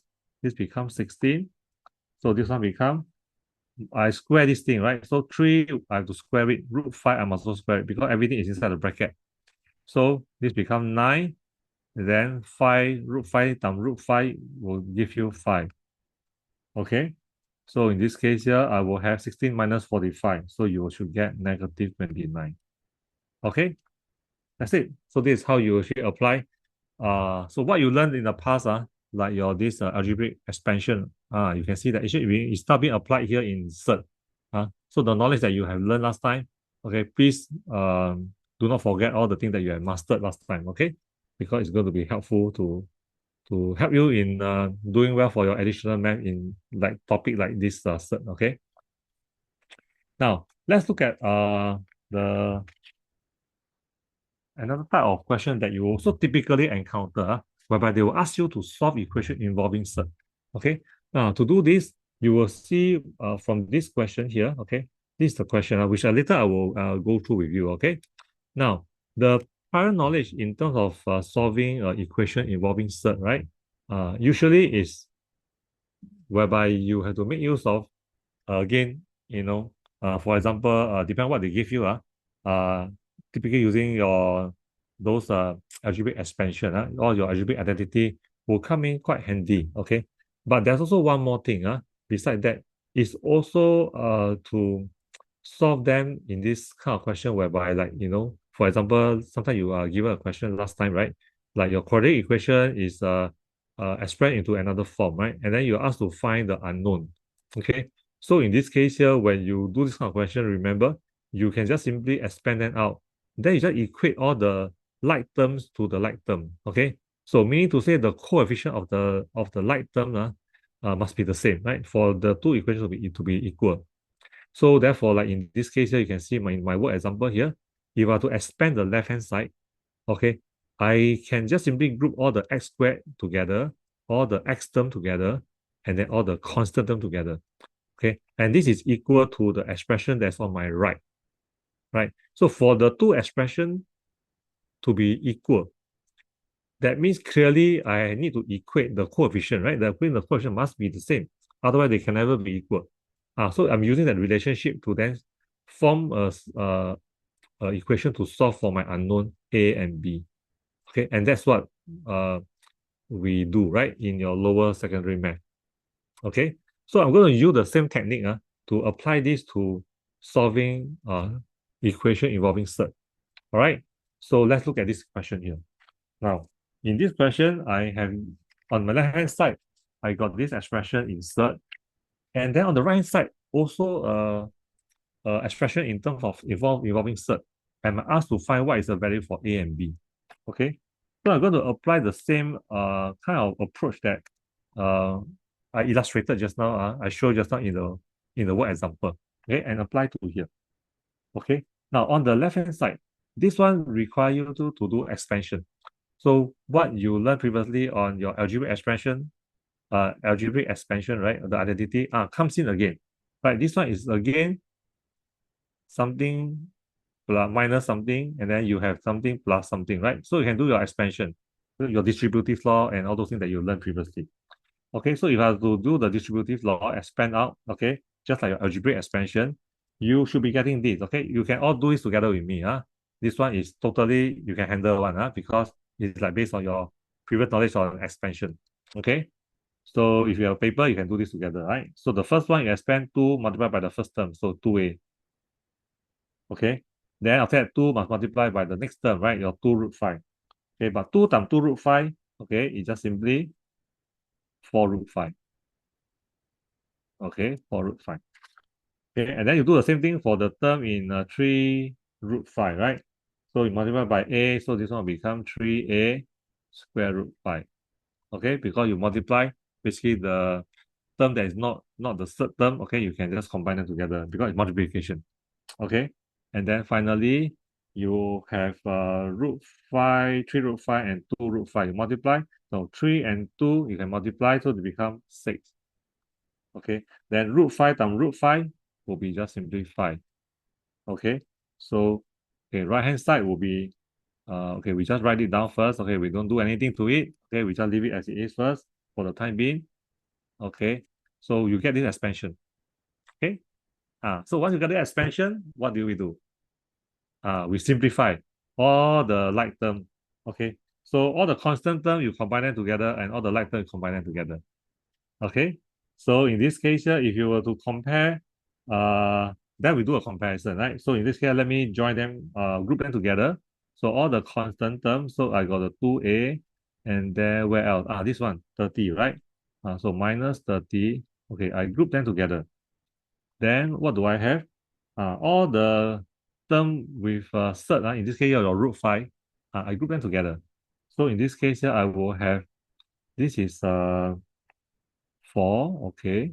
And then this one is minus 3a, right? So minus 3a, okay. So this is my root 5, okay. So I group them all together, okay. It's a bit like I factorize out the root 5 like that, right? So I group them together. So once I have done that, then on the right hand side, this will be my, okay, I try to write it in a way that is like correspond to the same. So I have the constant term first, right? So I also write my constant term first. So that easier for you all to to then see the connection. Then after that, followed by my b root 5. Okay, I just simply swap the order. Okay, so once I write in this form, can you see that it's not very clear already? Okay, very clear that actually this one, right, this term correspond to this term, correct? Okay, and then maybe this, I use another color, okay? Can you see that this term, then got root 5, this also root 5. That means this value, this term here, must be correspond to this term, right? Can you see the comparison by comparing the the relevant term? Okay, so if I have made the observation, then you can see that actually my 2a minus 30 will be equal to minus 10. So therefore, I can know what is my a, right? You can simply solve for my a. A is just simply 10. Okay, so that's how I solve my unknown a. Now, same thing, I do the comparison for the other term. Okay, the other term. Okay, so comparing the term with the cert, right? In this case here, I will have 4 minus 3a. It must be equal to, in order to be equal, right? That means this b must be your 4 minus 3a. Okay, so in this case here, this is equal to a b. So because I know my a is 10, right? So therefore, it's 4 minus 3 times 10 equal to b. So from here, I know my b, right? I can solve it. So this will give me minus 26. Okay, so that's how I solved it, right? For equation involving cert, right? Okay, so this is what we sometimes call this called the equality of cert. Okay, so for equality of cert, right, this is how you do, right? You compare all the term together, right? The constant term you compare the constant term, the term with the cert, then compare the one with the cert, and then that what we did just now. Okay, so this is how you do it. Okay, Ken? All right. I hope everything is clear up to this point. Okay. I hope you are following well. Okay. Thanks for all the response and participation. Okay. So well done. Now I'm going to for the next part of this, I will pass this over to teacher Chang Heng. Right. He will continue with the rest of the other remaining topic to go through that with you. Okay. Okay. Thank you very much. I will then pass to teacher Chang Heng. But before that, let me see. Is there any question from anyone? Anything that you'd like to clarify? Okay, seems to be quite okay. Okay, can. Okay, thank you so much. Now, teacher Chang, I will stop share the screen. Okay. Okay, Teacher James, thank you. Without further ado, I will just share my screen now to continue with the rest of the three topics here. Basically, I'm going to cover the next topic that I'm going to cover is actually the wait, okay, so yeah, basically the next topic that I'm going to cover is topic 4, okay, which is on polynomial here. Okay, so what exactly is polynomial? Okay, polynomial is actually things that you all have seen. Things like x square quadratic curve, also your linear curve, they are a linear line, they are all actually polynomials. So, but what you are going to look in for, what you are going to learn in AMATS, right, is okay, you are going to look at power of x, okay, in higher order, things like x to power 4, x to power 3, right? Okay, so I'm going to going through these four learning points, basically multiplication, division of polynomials, and how to factorize polynomials, and how are we going to make use of the multiplication and division of polynomials and factorizing, okay, in the two theorem that we are going to learn in AMATS, okay, which is called the remainder theorem and also the factor theorem, right? Okay, so this is the main highlight of the chapter here, the remainder theorem and the factor theorem.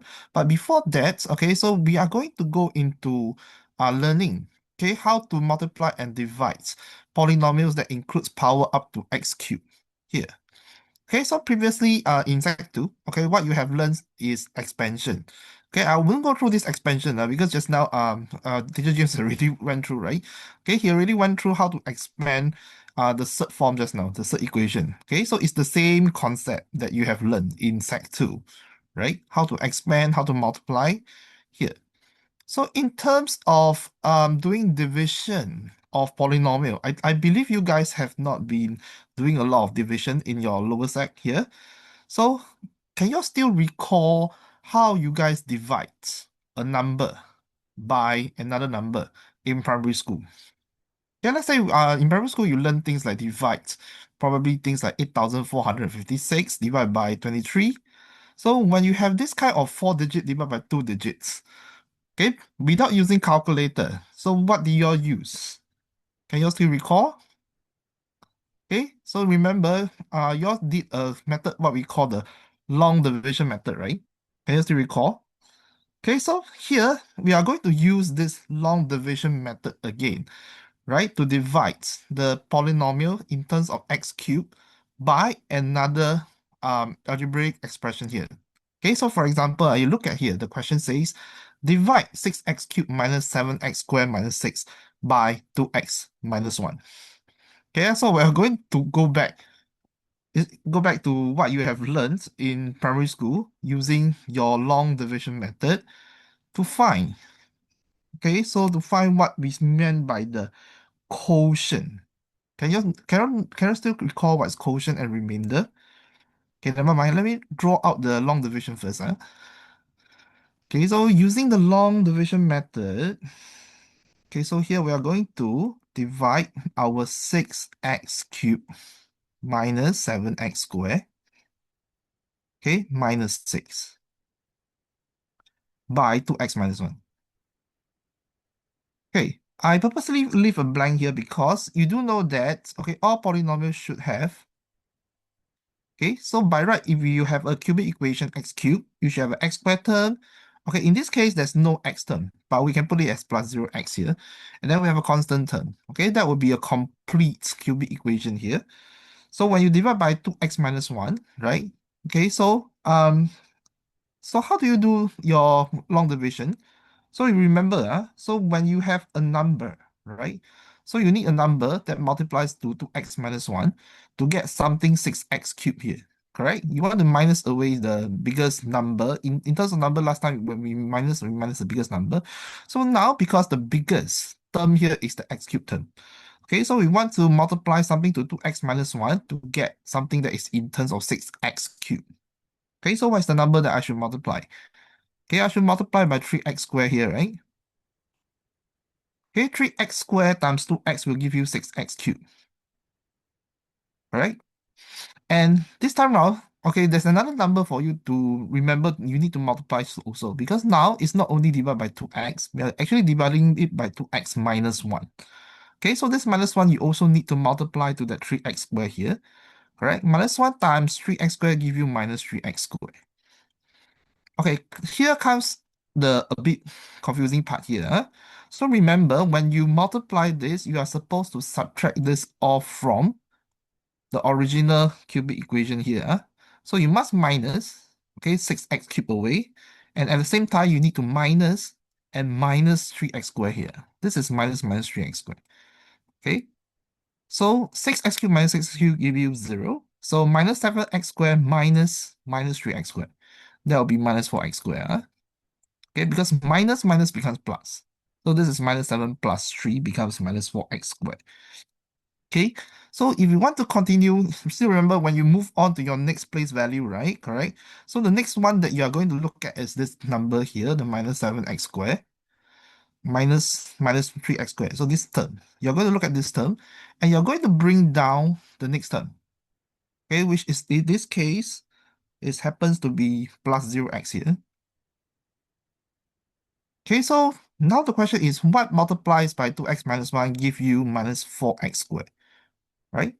So this is minus 2x squared here, right? Sorry, minus 2x, not 2x squared, minus 2x.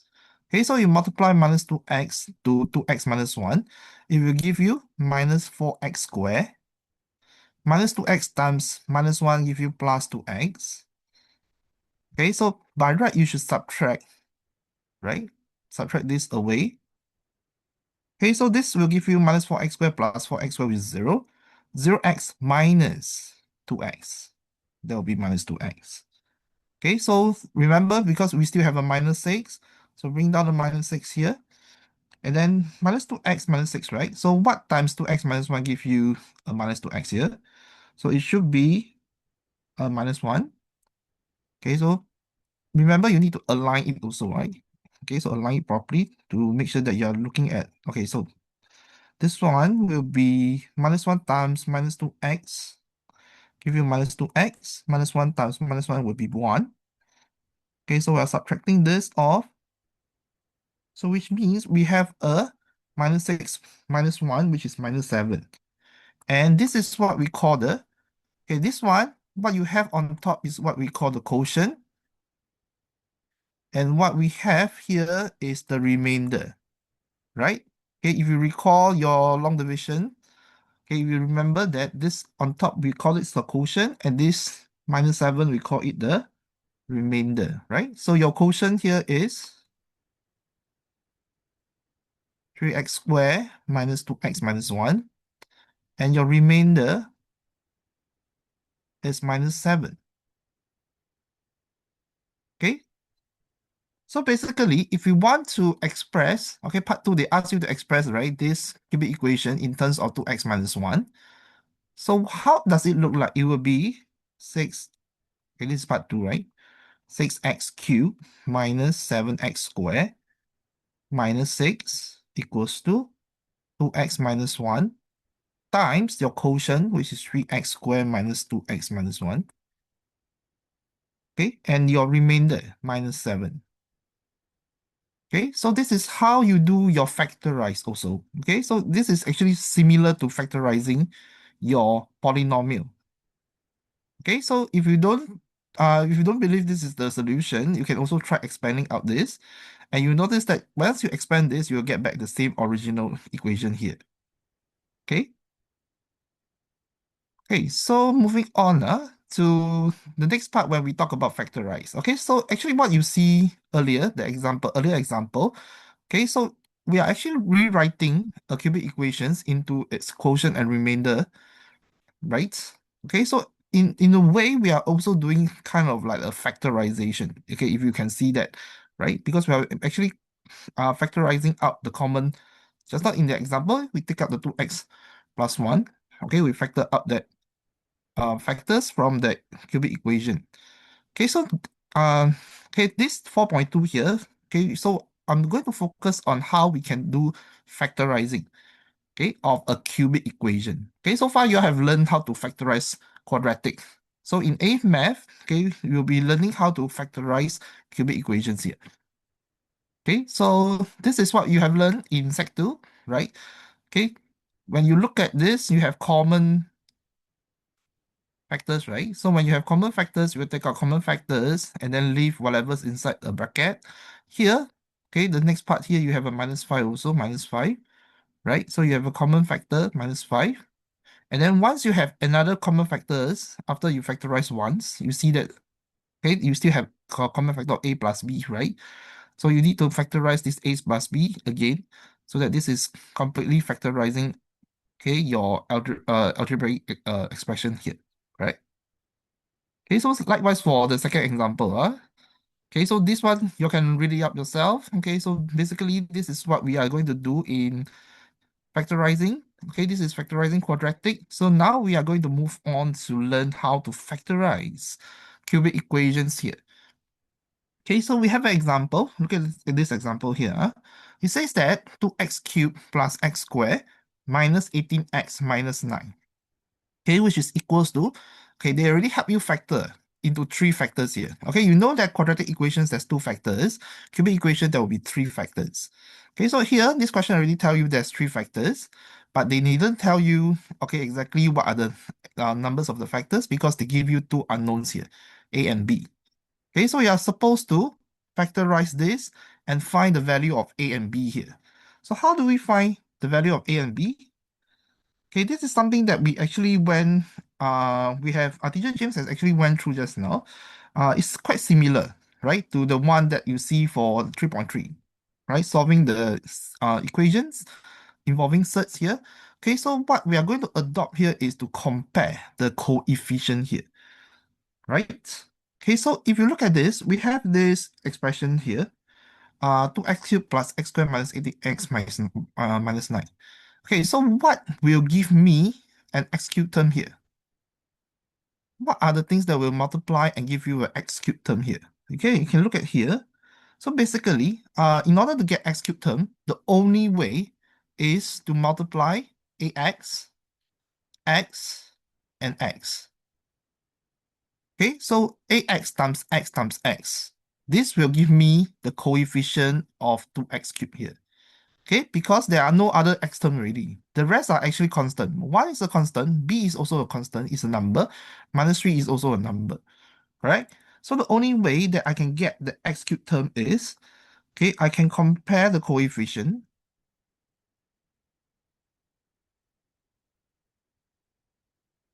of x cubed. So on my left side, right? Okay, so this one is 2x cubed. Okay, so I know this is 2. And on my this one, this factor form of the cubic equation. Okay, so I know that ax multiplied by x multiplied by x, right? These three terms will give me the 2x cubed term here. Okay, so which means this is ax cubed equals to 2x cubed. Okay, so when you compare the coefficient, you notice that a is actually equals to the value of 2 here. Okay, so in this at this point of time, if you think that this you are not convinced that the only way to get the 2x cubed term is by multiply by ax times x times x, you can try out expanding this thing here, all right? Okay, so the only way that we can get the coefficient of x cubed is by multiplying these three. So using the same concept here, okay, so which means I'm going to compare the coefficient of the constant term. Okay, so how do I get the constant term from this factored form here? Okay, so notice that plus 1, b minus 3, right? These three numbers, okay, when they are multiplied, they will give me the constant term minus 9 here. Okay, so that's the only way, yeah? The only way that you can get the constant term here is to multiply all the numbers here. So I'm going to compare, I'm going to compare the coefficient of the constant term here, right? It's the constant term, so which means the term without the x term, right? Constant term. Okay, so which means 1 times b times minus 3. Okay, you also need to take note of the sign here. Okay, the sign is also important. This is will be equals to the minus 9 here. Okay, so I'm multiplying these three numbers, which means that minus 3b is equals to minus 9 here. So therefore, your b will be equals to minus 9 divided by minus 3 is 3. Yeah? Okay, so which means you can actually compare your coefficient to find the value of the missing number a and b here, right? Okay, so here, which means, okay, to rewrite your cubic equations into the factor form is actually equals to k2x. Okay, your a is 2, right? So it's 2x plus 1. And then for your b is 3, so it's x plus 3, x minus 3. Okay, so this is one way of finding your factor form of your cubic equations. Okay, so this is actually the most basic examples here. Of course, we have more ways of factorizing polynomials, factorizing cubic equations, that we will learn more, right, in your AMAX chapter here. Okay, but here we only show you one way, right? One easier way to do the factorizing here. Okay, so as mentioned, so in AMAX, actually the main highlight of this topic is actually learning the using of the remainder theorem and also the using of factor theorem. Okay, so just now in my 4.1, the examples, okay, I did tell you guys what is the remainder and what is the quotient, right? So this remainder theorem has a link to the things that we have mentioned just now, the quotient remainder uh that we have mentioned, yeah, in 4.1. Okay, so this is making use of that knowledge that we have went through just now, okay, to find things like Okay, so how can you make use of the remainder theorem to find remainder when you have a cubic equations is divided by a certain factor, a certain linear factor here, right? So example, x plus 2 or 2x plus 1. Okay, so we can see how we can use remainder theorem, okay, to find the remainder straight away, okay, without going through the very long and tedious um, long division method that I showed you just now. Okay, so you appreciate this theorem more, okay, if you know how to apply this in A maths here. Okay, so let's say just now when we say any polynomials, right? Just now we say be the x cube cubic equation or be of a higher degree, x4, x to the power 4, x to the power 5. Okay, we can actually make use of this what we call the division algorithm for polynomials. Okay, it says that any polynomials can be split into its factor. Okay, this is one factor here. This is one of the factor. And then this is the quotient. Remember? And this is the remainder. Okay, just now we talked about this, right? And in 4.1, you see that we split that into a factor multiplied by the quotient and a remainder. Okay, so this is the algorithm rule for all polynomials. So it means that it will applies for all. So let's say if you have a polynomial, okay, when you divide it by x minus c, okay, which is one of the factor, it will give you the remainder r. Okay, so once you divide by the factor, it will give you a remainder r. Why? Because when your factor is equals to 0, which means that this part, your whole thing here will become 0. Okay, so if it's a factor, okay, so this thing will be equal to 0, and what is left here is only your remainder. Okay, so we are actually making use of this property here, okay, to find what's the remainder without, right, doing the long division method. Okay, so let's see, okay, here, this question here. Okay, let's try using the remainder theorem. Okay, so how do we solve this using the remainder theorem? Okay, so we let this, okay, just now we say that px, right, will be any polynomial, right? Let px be our this polynomial here, 2x cubed minus x squared plus 3x minus 1. So using the remainder theorem, okay, so we know that x plus 2 is one of the factor because this one of the factor here, right? So we are going to make use of this. Okay, if it's x plus 2, right? Okay, so how to make it 0? Okay, x plus 2 is 0 means what? Your x must be minus 2, right? Minus 2 plus 2 give you 0. Okay, so if you substitute your x equals to minus 2 here, okay, so p minus 2 will be equals to 2 times minus 2 cubed minus minus 2 square plus 3 times minus 2 minus 1. Okay, so this is equals to minus 27. Okay, so this is actually your remainder. So your remainder is actually equals to minus 27. Okay, with the use of your remainder theorem. Okay, so this is how you find the remainder. Just using the remainder theorem. Can you see this is so much easier, right? As compared to the long division method. Okay, so here, for part 2, okay, just to show you how to find, okay, the remainder, right? They want you to find the remainder. Okay, so using the same method here, so 2x plus 1, right? So how is this, what is the x value when 2x plus 1 equals to 0? Okay, x equals to minus half, So you're going to substitute x equals to minus half into your polynomial equation here. Okay, so you replace all your x value with minus half.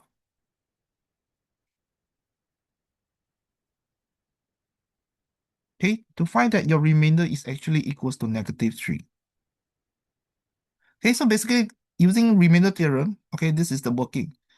Okay, so this is so much cleaner as compared to using long division to find your remainder for the polynomial here. Okay, so the next part, okay, factor theorem. Okay, so using factor theorem is the same as okay what we have shown earlier in 4.2. Okay, we show how to factorize just now, right?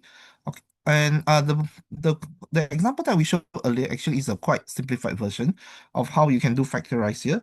But there's another way, okay, using the factor theorem, you can also use this to factorize the polynomial here. Okay, so same thing here. Again, the division algorithm for polynomials says that any polynomials, when you rewrite it as the factor multiplied by the quotient, okay, with the remainder. Okay, but for factorize, right? You know that factorize, in the case of factorize, there will not be any remainder, correct? So if you're able to factorize a polynomial completely, means the remainder is equal to zero. Okay, so you can equate, okay, your one of that factor, ax minus b, right?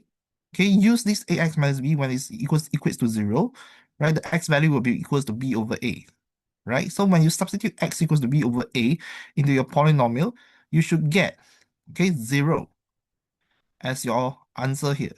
Okay, because if that factor, okay, if the ax minus b is the factor of the polynomial, it means that it has to be completely factorized without any remainder here.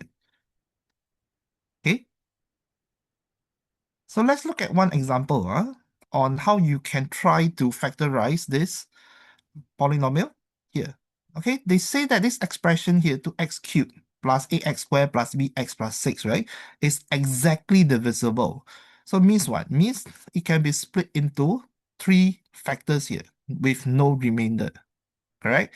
And they already tell you that it's divisible by this. Okay, so this is a quadratic equations here, right? Which means we actually can split this quadratic into two, correct? So how do we change this into 2 first? Okay, so here basically, uh, okay, so if you want to rewrite this as, okay, so 2x squared plus 5x minus 3 is equals to, okay, so the first thing here we can actually do by, okay,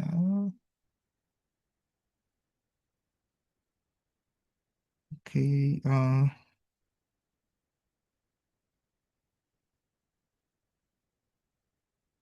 use of factor, okay. Okay, so here we can divide this. You see 2x squared plus 5x minus 3, correct? Okay, so we can let the px here equals to 2x cubed plus ax squared plus bx plus 6, right? Correct? And then from this equation here, we can actually factorize it into this 2, right? So it's actually plus 3 minus 1, correct? So it's exactly divisible by 2x minus 1 and also exactly divisible by x plus 3, right? So means we can actually put in these two value here. P, okay, the first one I will put in as 2x minus 1 equals 0 means x is equals to half, right? So P half will be equals to 0. So which means when you substitute this half into your equation here, plus a half square plus b times half plus 6 equals to 0, correct? So what do you get here? Okay, we'll get 1/4 a, right? Plus half b, right? Plus this one, when you simplify this is 1/4 plus 6, 25 over 4, right? Equals to 0. So here you have, if you multiply 4 throughout, you will get a plus 2b, right? Plus, okay, you can move this to the other side here to get minus 25. This will be your first equation. Okay, so same thing here. So because x plus 3 is also a factor, so when you put p minus 3 in, right? So you will get 2 times minus 3 cubed plus a minus 3 square plus b times minus 3 plus 6 equals to 0, correct? So you will get 9a minus 3b equals to, okay, so you do some manipulation here. This one will be equals to minus 27, minus 54 plus 6 is minus 48. Then this one becomes 48 here, right? Right? So you can actually simplify this to 3a minus b equals to 16, right? So you know these two equation, right? You have actually formed these two equation here. So You know how to solve the simultaneous equation here, right? Okay, so you can solve this equation. Okay, basically you can use this 1 plus 2 times 2, right? So that to get rid of the b here. So when you add this together, you get 4a equals to minus 25 plus 32 is what? A plus 2b.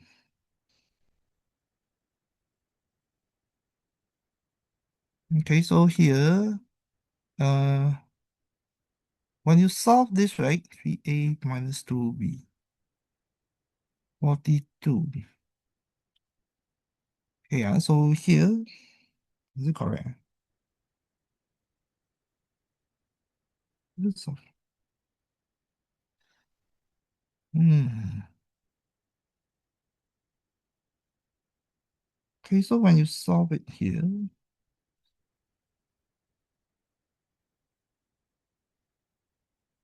okay, so by right, let me see. Okay, so is there anything that I substitute wrong here? A plus 2b, 5, 4a. Is it correct? Minus 54 plus 6, 48. Divided by 3, 4a equals to correct, right? So here is 4a, 1 plus, 1 plus 2 times 2, right? Sorry. So this is 7a. This should be 7a. 1 plus 2. Correct. 7a equals to 42. This is what? Times 2, 32, 7, right? Times 2, 32 minus 25, 7. So therefore a equals to 1. Okay, so when your a equals to 1, right? So your b is equals to 1 plus 2b equals to minus 25. So therefore your b is equals to minus 13, correct? Okay, so you can find your value of a and b here, right? Okay, so this is the answer,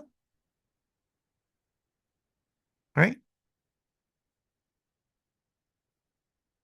Okay, so moving on to the next part here. Okay, so we are done with all the number strands here. So we are going to talk about the trigonometry here. So this part is on okay, basically you have learned some um triggers here before, right? Remember sine, cosine, tangent, right? These are things that you have learned earlier in Sec 2. Okay, so in A maths, we are going to talk about some special angles.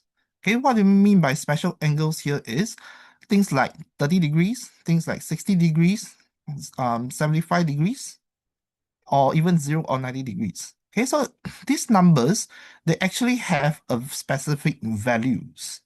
Okay, so because you have learned, you have actually learned a bit of cert, right? Just now, when teacher James teach you. So we are going to apply some of the cert concept here also when we talk about the special angle here. Okay, so this is a recap, right? So we have actually learned things like Pythagoras theorem, right? Pythagoras theorem. Remember, a square equals to b square plus c square. Okay, so in a right angle triangle, okay, so in order to find the length of the hypotenuse, okay, you can apply your Pythagoras theorem, okay, when if you know the two sides here, right? And we also learn things like sine. Sine is opposite over hypotenuse. Cosine is adjacent over hypotenuse. Tangent is opposite over adjacent here, correct? Okay, so this one you all already know, Okay, so we are going to apply the sine, cosine, tangent, and also, okay, to special angles that we talk about, like examples here. Okay, 30 degrees, 45 degrees, 60 degrees, 0 degrees, and 90 degrees. Okay, so these are called special angles because they have a specific value. And how we got these numbers? Okay, basically making use of Pythagoras theorem. Okay, and also making use of the knowledge of your right angle triangle plus your isosceles triangle here, right? Okay, so if you look at this right angle triangle, so if both sides are actually 1, they are equal, okay, these are actually right angle triangle and also isosceles triangle. So by Pythagoras theorem, you know that the hypotenuse is square root 2, correct? So, and you know that in this isosceles triangle, both are 45 degrees. Okay, so this angles, what we call the special angle. So when you look at 45 degrees, right? Sine 45 is actually opposite over hypotenuse, which is 1 over square root 2, right? Opposite over hypotenuse. So you got this number here. So likewise for cosine, opposite over, not opposite, is adjacent over hypo, right? Adjacent over hypotenuse. So you also get the same ratio here by looking at the isosceles right angle triangle. And how about tangent? Tangent 45 will give you opposite over adjacent, right? Which is 1 over 1, right? So it's 1 over 1, opposite over adjacent. Okay, so you do notice that from this right angle triangle, you can see, okay, sine, cosine, tangent, they have a specific value. And when you write in terms of surd, right, this is the specific value here. And if you look at the equilateral triangle here, okay, you know that if this side is 2, 2, and likewise here, all three sides are equal, right, for equilateral triangles. So half of it is 1. Okay, so if you look at this, you know that equilateral triangle, each side of the angles are 60 degrees, and which makes this 30 degrees, right? If you cut it into half, exact half. So if you look at the 60 degrees column here, okay, you know that sine is opposite square root 3 over hypotenuse 2. So it's square root 3 over 2. Cosine is adjacent, which is 1 over 2. And tangent is opposite, which is square root 3. Okay, how do you find this? Is by Pythagoras theorem. Okay, because you know that square root 3 square plus 1 square give you 2 square. Correct? Okay, so the value of tangent 60 is equal to square root 3. Okay, so if you want to look at the 30 degrees one, okay, you will also get the same value here. Okay, so this is how we make use of Pythagoras theorem and also the property of equilateral triangle and isosceles triangle to determine all these specific special angles, right? The trigo functions of all these specific angles. Okay, so if you know how to find all this, if you know what's the ratio for all these special angles, so you should be able to answer such questions here. Like for example, okay, without the use of a calculator, remember, okay, so you're not supposed to use a calculator because you already know what are the values for all these numbers, correct? So for part A, okay, sine 30 over cosine 30. Okay, let's say you don't have that table that you see here on top here. So by right, sine 30, okay, you should know that this special angle gives you the value of half, right? Okay, divide by cosine 30, right? Which give you a value of square root 3 over 2.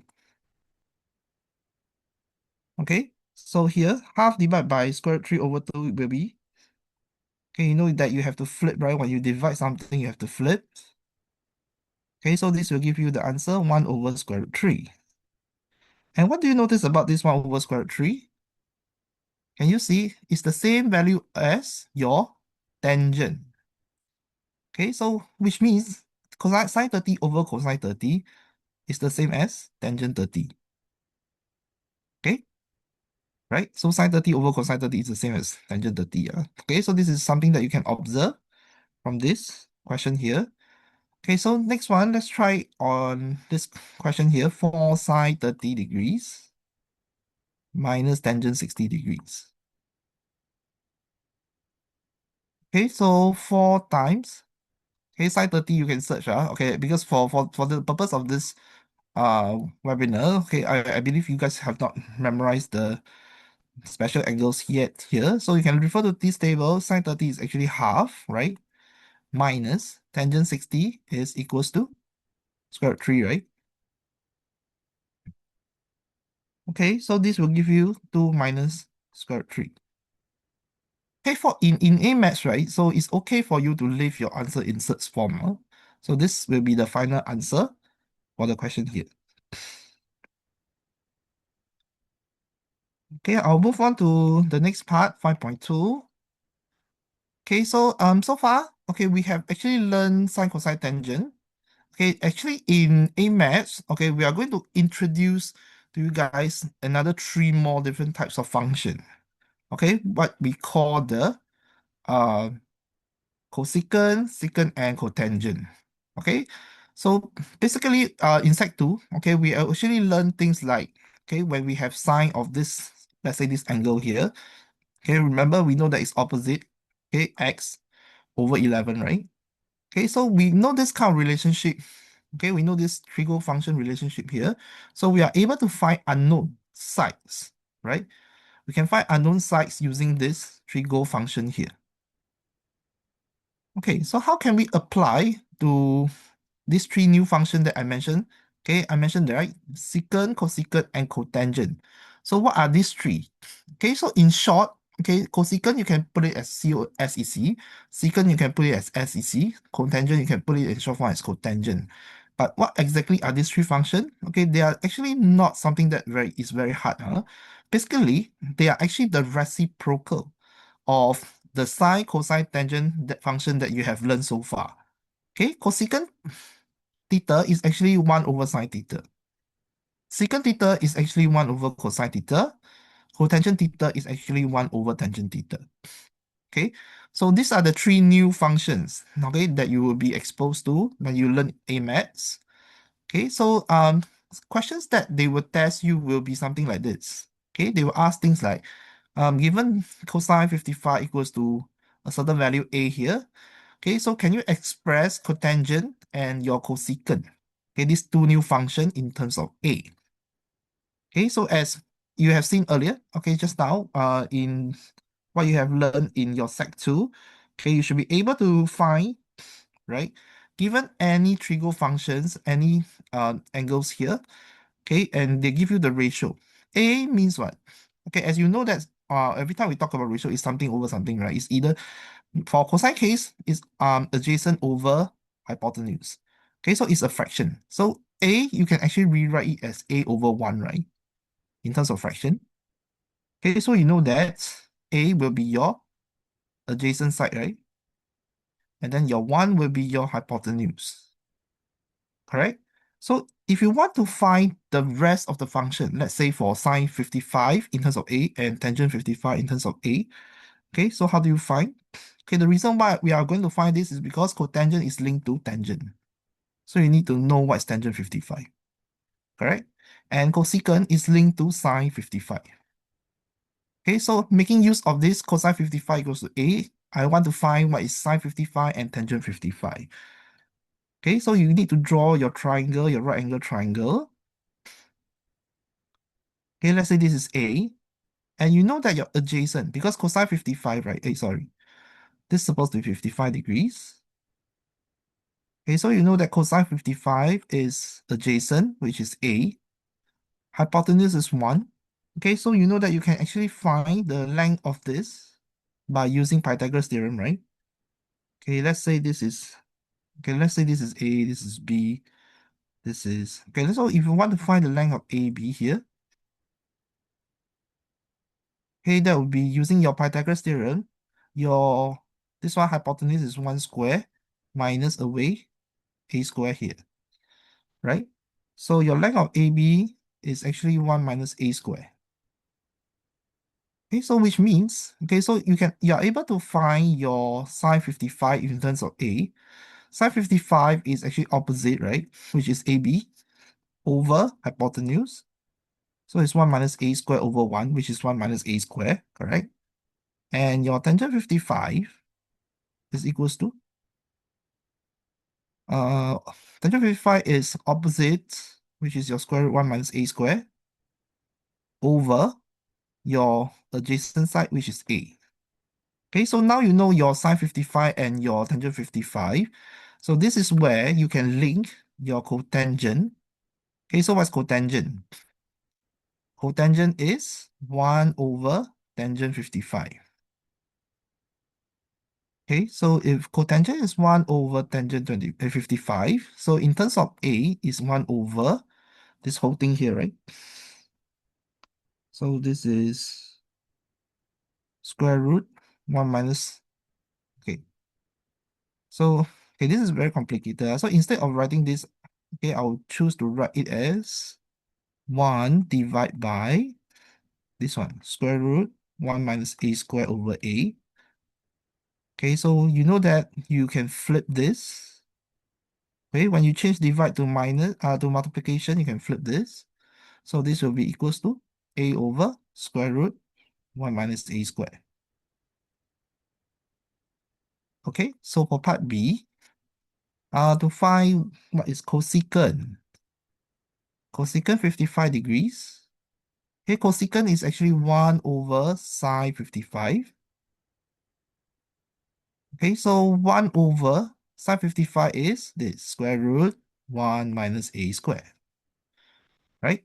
Okay, so you already found the answer to cotangent 55 and also cosecant 55 in terms of a. Okay, so basically this is to introduce to you guys the three new functions. Okay, nothing difficult here. Okay, basically they are actually reciprocal of the three functions that you have seen earlier in your lower secondary. Okay, 5.3, the last part for this trigo chapter. Okay, so here we are going to find exact values of special angles. Okay, just now we actually introduced special angles, but how are these angles related to the special angles that we see earlier?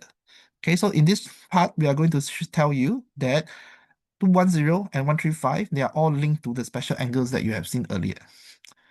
Okay, so previously, okay, in Sec 3, okay, so this is actually covered in Sec 3 E-Maths.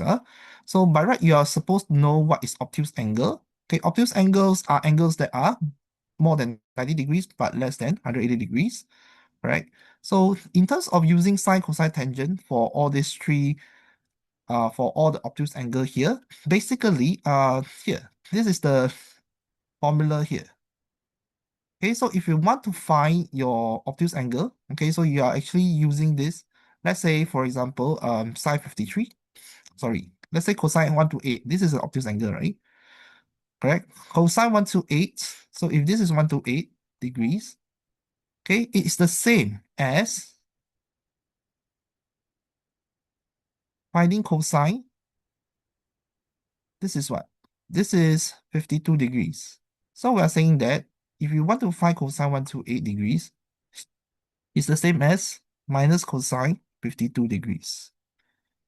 Okay, so this is supposedly covered in Sec 3 E-Maths. Okay, so you will learn this in your Sec 3 E-Maths soon. Okay, so in order to understand uh, how to link, right? How to link all these angles. As you know, angles actually subtends from 0 to all the way to 360 degrees.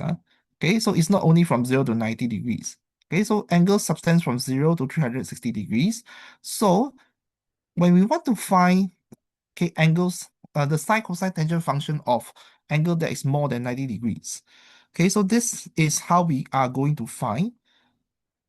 Okay, as you know that sine theta equals to the this one I wouldn't go into details really, because this one you all should know.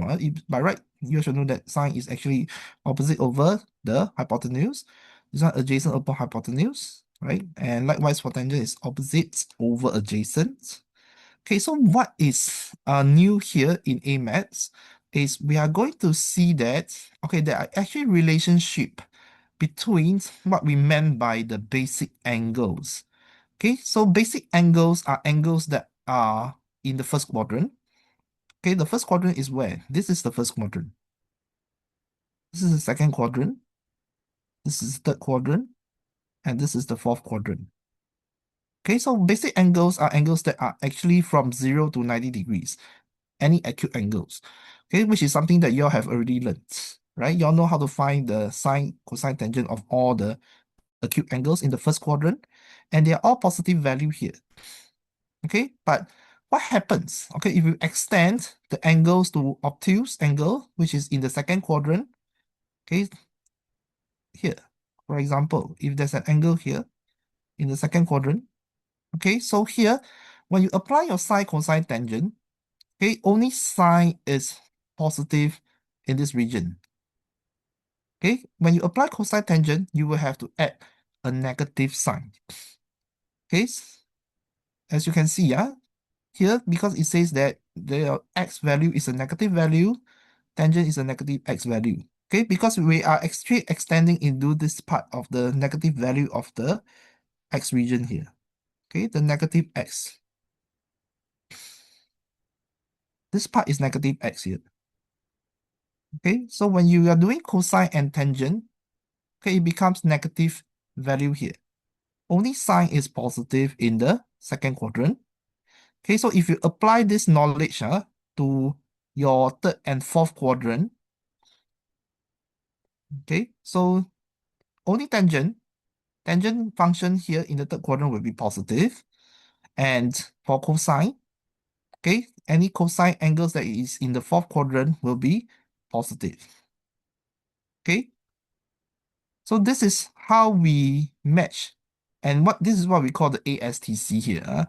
So actually there's a way for you to remember, okay, well, in which quadrant, which value, which trigo function here is a positive value here. Okay. So actually an easier way for you guys to see at this point in time is you look at this table. Okay, so this table actually summarizes the relationship, okay, that I have mentioned earlier. Okay, so as long as your basic angle, okay, the angle that is between 0 to 90, this angle is between 0 to 90. Okay, your acute angle here, right? So the relationship here is as long as you use sine function, okay, this, let's say this theta is in the second quadrant, like things like 150 degrees, right? This sine 150 degrees will be equals to your sine, the basic function, the basic angle here, which is 30 degrees. Okay, so if it's in the first or second quadrant, okay, which is the acute and also the obtuse angle here, okay, the sine function will give you a positive value. Okay, if your theta, your angle lies in the third or fourth, for example, angles like 210 or 330, third and fourth quadrant, okay, the sine value here will become a negative sine, your basic angle here, 30, for example. Okay, so for cosine, it will be the first and fourth, okay, that will be positive, and in the second and third quadrant, it will be a negative trigo value here.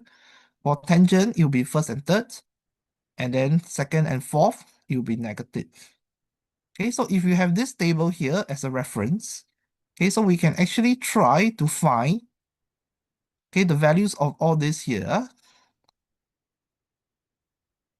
Okay, so sine 210. Okay, so how to find the basic angle? Okay, so we know that 210 is actually in which quadrant? Do you know 210 is in which quadrant? Okay, 210 is actually in the third quadrant, right? It's in the third quadrant. Okay, so if it's in the third quadrant, you look at the table here, it says what? It says that if you write it in terms of the basic angle, what's the basic angle? The basic angle is what? 208. Okay, sorry. Okay, before that, I need to find what's the basic angle first. Okay, so the basic angle is actually, if it's in the third quadrant, means what? It must be 210 minus away 180 degrees, which is equals to 30 degrees. Okay, that's the basic angle. So sine 210 degrees will be, okay, it's minus, right? Because it's in the third quadrant, it's minus sine of the, okay, this is the basic angle, minus sine 30. Okay, and if you recall, just now we have learned this, right? The special angle, minus sine 30. Sine 30 is actually half, right? This is one of the special angles, so this is equals to minus half here, right? And then for part B, okay, this one, okay, so first you determine where's your angles, right? It lies in the, where does 135 lies in? The second quadrant, all right? So the basic angle is equals to 180 minus 135 degrees, okay, which is equals to 45. And then your tangent 135, okay, you check the table above. Okay, if it's second quadrant is negative also. Okay, so you have to put in the negative sign minus tangent alpha, right? Minus tangent alpha. That will be equals to minus tangent 45. And tangent 45 is 1, right?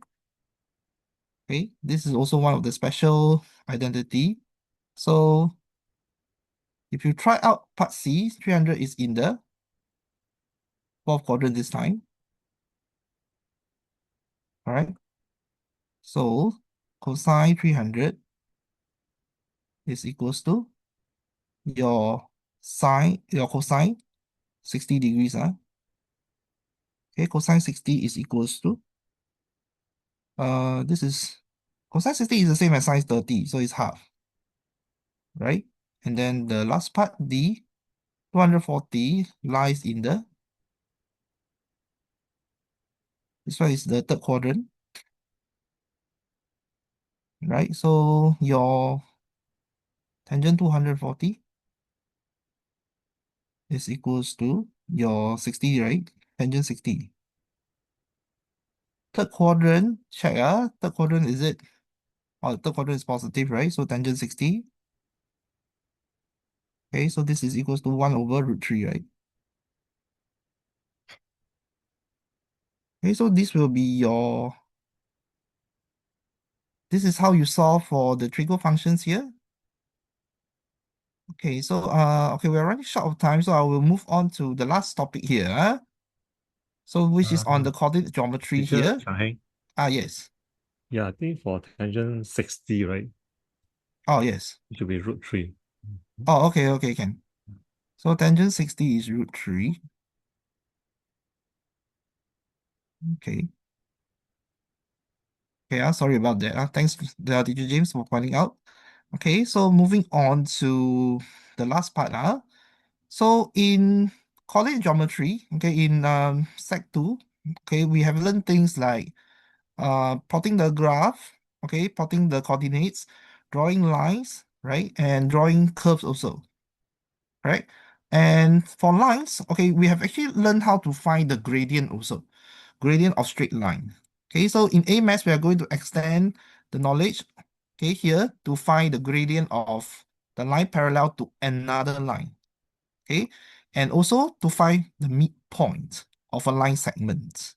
Okay, so for midpoint, yeah, something that is related that you have learned in your Sec 2 is you actually learn how to find line of symmetry, right?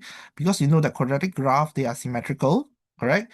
So if they are symmetrical, then you are able to find the midpoint of the 2 points here. Okay, let's say you have this point B and point C, right? So the midpoint is actually the same as your line of symmetry, okay, because you know that it's symmetrical. So when you find midpoint, okay, you can use the x coordinate of both B and C here, divide by 2, okay, to find what's the midpoint. Okay, so we are going to use this also in A maths, use this idea in A maths to find what is the midpoint of a line segment here, right? So how to find this midpoint? So let's say we have, just now when you look at the previous one, right, you know that's the x coordinates, right? Here, we're using the x coordinates of B and C here, 2 plus 4 divided by 2. So using the same concept here, so we are going to add the x coordinates. Let's say you have 2 points, x A, x1, y1, and B, x2, y2. So we are going to add these two x coordinate together and divide by 2, right? Add then divide by 2. So which is shown here. And likewise for y coordinate is also the same thing. We're going to add this 2y coordinate and divide by 2. Okay, that would be the midpoint. Okay, midpoint is the center, right? So you are going to find the middle of these 2 points. So how to find part A? How do you find the midpoint of the line joining these 2 points here?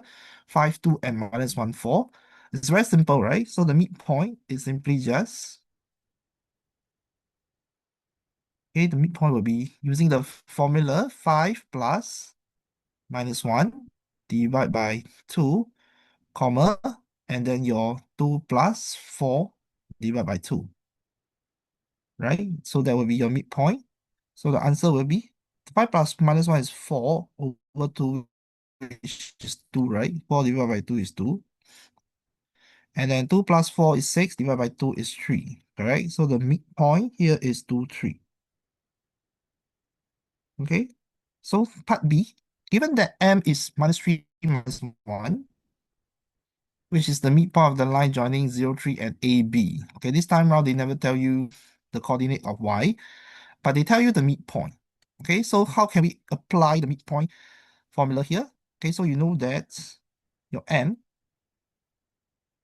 okay, your midpoint this time round is equals to, Okay, so use the formula again, 0 plus a, right? 0 plus a divided by 2.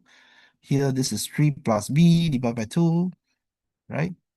And then you know that your midpoint is actually minus 3 minus 1. They give you this. Okay, so what you can do here is, you can compare, right? Okay, so this means what? This means that a over 2 must be equal to 3, right? These two must be equal, correct?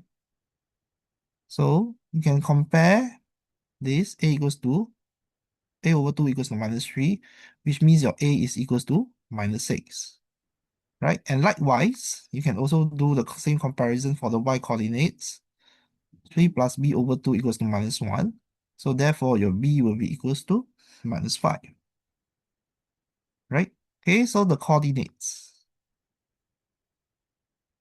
of y is equals to minus 6, minus 5, right? Quite easily done, right? Okay, the last part, okay, last but not least, so this is the part where we talk about linking your gradient of a line to another line when they are when they are parallel. Okay, so how do you link the gradient here? So on the graph, right? Okay, let's look at what we have learned earlier also. This is the gradient formula, right? The gradient formula, if you this is x1, this is x1, y1, this is x2, y2. Right, the gradient formula is y2 minus y1 over x2 minus x1. Okay, you guys can recall this, right? This is the gradient formula. Okay, so when you find the gradient, okay, you know that the line, this part here, this is y equals to mx plus c, right? So this m will tell you the gradient, right? So when you find the gradient of AB, so this is the part where you know that this is the gradient, the m part here, right? Okay, so if you recall that, okay, so what you're going to learn in A maths is basically they will tell you that parallel lines. Okay, if you say there's two parallel lines M1 with gradient M1 and M2 here, this means that the gradient are the same. Okay, so in terms of picture wise, you can actually see that. So let's say I have this line L1 and line L2. If I say that the gradient here is M1, this gradient is M2, and parallel lines, you can see that actually the gradients are the same. Can you all see that, right? In terms of drawing, you can see that very obviously. Okay, so when we say that two lines are parallel, it means that the gradients are the same, right? And in A maths, we also learned this. This is actually quite similar to your just now that gradient formula, right? Okay, it's actually y1 minus y2 minus y1 over.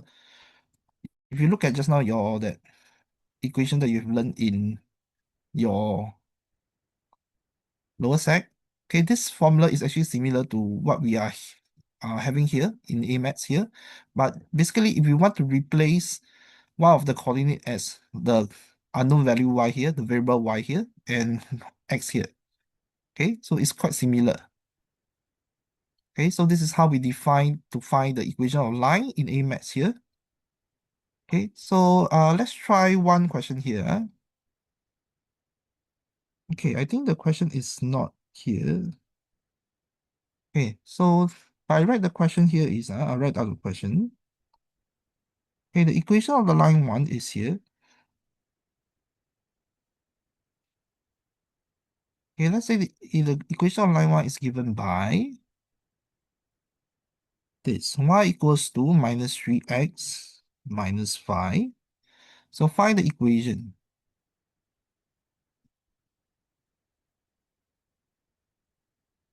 Okay, find the equation of L2, which passes through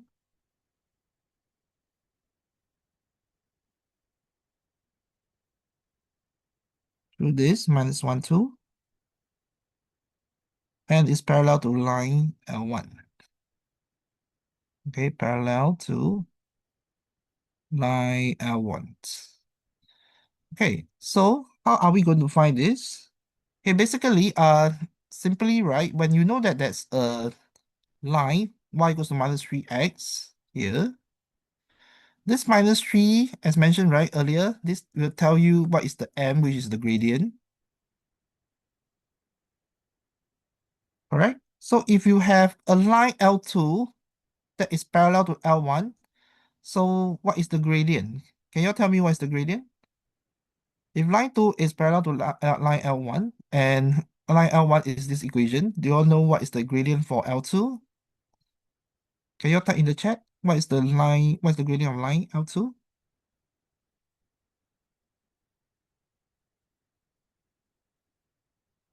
Yes?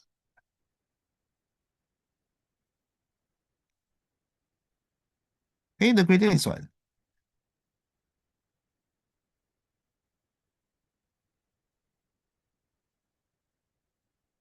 Yes, any answer? No answer. All very tired already. So the answer is what? Quite straightforward, right? This part is not that difficult, right?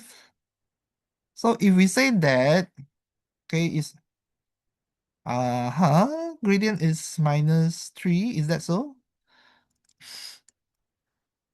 Yes, okay, yes. Okay, so if the two lines are parallel means they have the same gradient, So and you use this formula here to find your equation of the line, right? The equation of L2 is, okay, using the formula, right? Y minus y1 is what? We have -1, 2, so y1 is 2 equals to, the gradient should be the same as L1, so it's -3. And then you have your x minus x1. X1 is what? -1, right? Okay, so your equation here should be -3x. This is +1, +1 times -3 becomes -3, right? So when you shift your 2 over, becomes +2. So because this is equals to y equals to -3x minus 1. Okay, so this will be your equation of the line 2 that is parallel to line 1. Okay, so I hope you guys have learned something today, right? And I hope this are actually not too difficult for you guys to absorb at this point of time, right? So anyone has any questions regarding the parts that we have covered so far? Hmm.